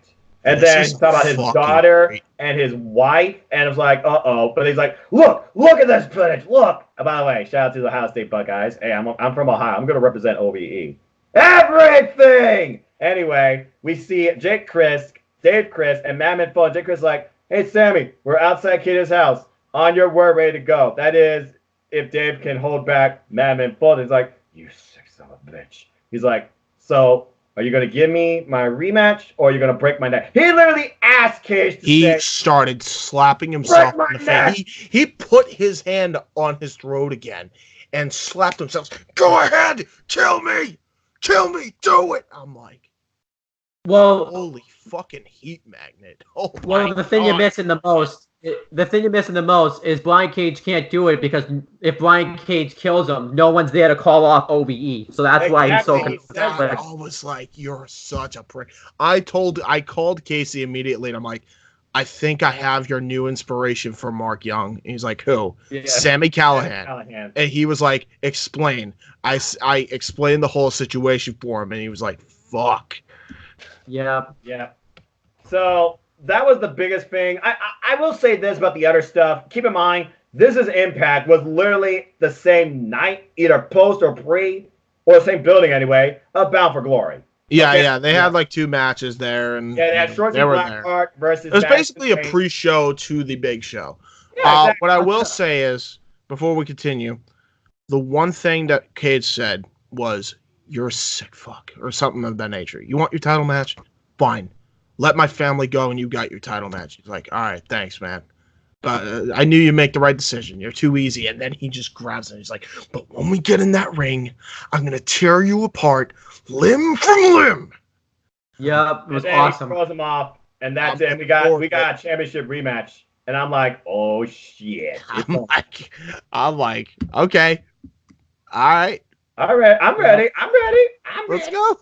I got I'm ready for this match. I can watch this Wednesday because I know they do Impact Wrestling literally like the day after on the freaking app. So if I don't have access, I have that. So there you go. Perfect thing before AEW NXT. Or but I'll tell you what. I have another way. Noah. They're still doing it on Twitch. Watch it on Twitch. That's what I'll. Oh, do. They still are? Yep. Oh, then perfect. I'm all set then. I'll be watching it live on Tuesday. Anyway, though, yeah, and also Ace Austin is now an actor in movie. Yeah. They insinuated porn. They're still TNA. What the fuck? Yeah, it was good. I mean, basically it was because they basically show him filming the movie later on in the episode, and on innuendo for porn. That's That's all that was. I mean, someone recognized Don Callis for somebody, so I'm like, no, you got me confused with somebody else. Oh my, yeah, it was a porn director. I forget his name, but I know what you're talking about. But, the whole joke was a porn. Dino. Yeah. That guy. What? If you guys want to see like a full-fledged review, I'll do my own version of review on the channel just so that way I can just check it off. Yeah, we'll just talk about the highlights of it. It was just basically a and recap then, show. James, you and I next week at some point we'll do Impact recap, first time ever, and we'll discuss the live Impact Wrestling Access TV premiere. Yeah, exactly. Agreed. All right, so that's it pretty much. Now we're done. There's nothing else to.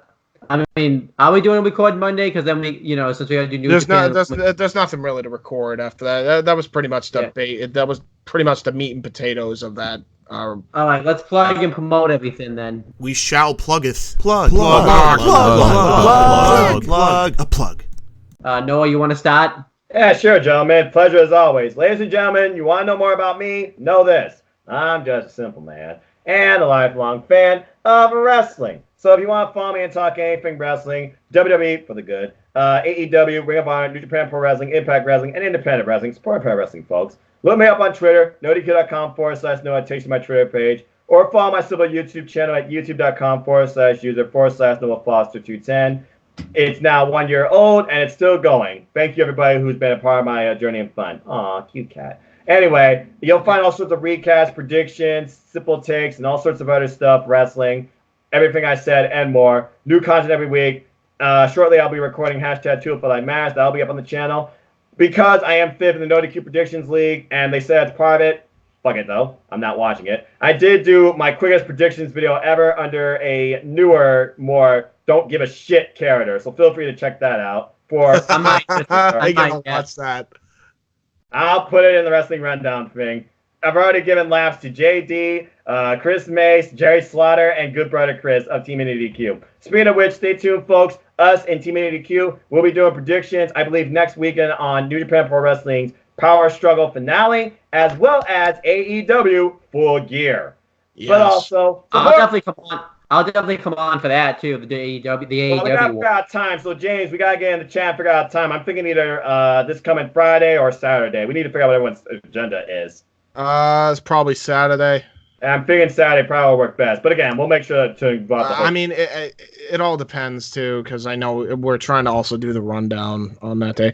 We'll figure it out though. We'll figure it out. I mean, heck, it could be it can't be Sunday for Power Struggle, but maybe we could do like Full Gear this Sunday. We'll figure it out. We'll talk more later. Anyway, support NoDQ. The reason I'm in YouTube, forever indebted to the NoDQ family. Buy a shirt, buy sub at nodq.com/merch. Follow all your social media platforms. Your opinions matter. Make a friend, make an enemy, attempt to troll Virtue the Troll Slayer. As always, I like to close. Support your wrestling outlets for big and small. Let's keep growing this incredible, diverse, unique, unscripted, elite wrestling community together. Simple as that. A pleasure, gentlemen. No problem. And as for me, make sure you check out this channel. And like I said, the channel's gone through a change. You're going to see MLW reviews. Me and James are going to go through the past OWE reviews. And, there's only 5 episodes we have to do and do those at some point. We're going to try to get caught up on Lucha Underground because we said we would. Then Wrestling Rundown Days. So like I said, the format's changed. We haven't decided a day yet, but one day will be all AEW stuff, NXT, NXT UK, and then another day will be 205, New Japan, Women's of Wrestling, and Impact. And so I'll you're missing one. So just so one we're recording for one full episode, but basically it's going to be spread out in 2 separate days. Yep. One of those days is going to be NWA Power, AEW Dynamite, NXT, and NXT UK. The next day of recording, which will be this time, we'll have Time Warp in the next episode, I promise, will be 205 Live to start it off, Impact, and what was the other shows? Women of Wrestling, wow. New Japan Pro Wrestling, Women of Wrestling, and OVE when they have a show, because I know they're very. What are they? What do they have them like every other month or something? Yeah, so we have James. We gotta get going on special every month. Also, fuck you all, Blood Money. Screw that bullshit. Go check out my predictions if you want. I couldn't care less about that shit. Yeah. James, we have to get cracking on the old OWE reviews then. You guys got like hour-long shows in that, so you better get you went full-on gangster on the Saudi Arabia show. Is that what you're telling me? Maybe. But then check out my own The Talkinator and CM Brothers YouTube channels for videos on there as well. Right. You're having your Red versus Blue series on CM Brothers, right? And then that's the Machinima. And Breaking Bad on Owen the Talkinator? They're going down. They're going slowly because my schedule keeps changing. But yeah, there you go. You'll see it eventually. That's why I didn't plug it. That's why I didn't say what the videos were because this channel is more of a priority for you. I mean, that's kind of the whole thing, you know. By the way, how fucking ridiculous does Chad Gable look? Don't tell me. We already talked about it in the last episode. Okay, I got everything I need out of the way. So, you guys got a lot of wrestling ahead. Again, this is the craziest time to be a wrestling fan. There is more 100%. Options than ever. There is more options merging together. And these little guys, whether you want to believe it or not, they're still alive, okay? Impact Wrestling's next pay-per-view is literally called Hard to Kill. Yeah. Good shit. I like that. James, speaking of options, why don't you plug your stuff? Because I have an option as well. You guys can find me on youtube.com/user/jhebertside95. I like to finally announce that Indie Force will be coming back. We've been on hiatus, but now that Owen has kind of said, fuck the main roster, that leaves us to be able to do reviews on here. And as I said, if one of us reviews the show, all of us pretty much reviews the show. So Indie Force will now essentially be just a whole podcast talking about the news and rumors and updates and debates and all that.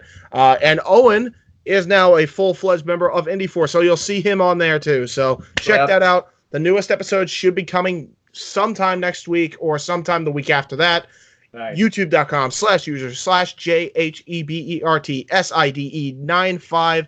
And that's also my Twitter handle at jhebertside95. If you have any questions, comments, or concerns, you'll get to see that. So have fun with that. Fantastic! I can't wait for that. And you could also check out my CAW Wrestling League series.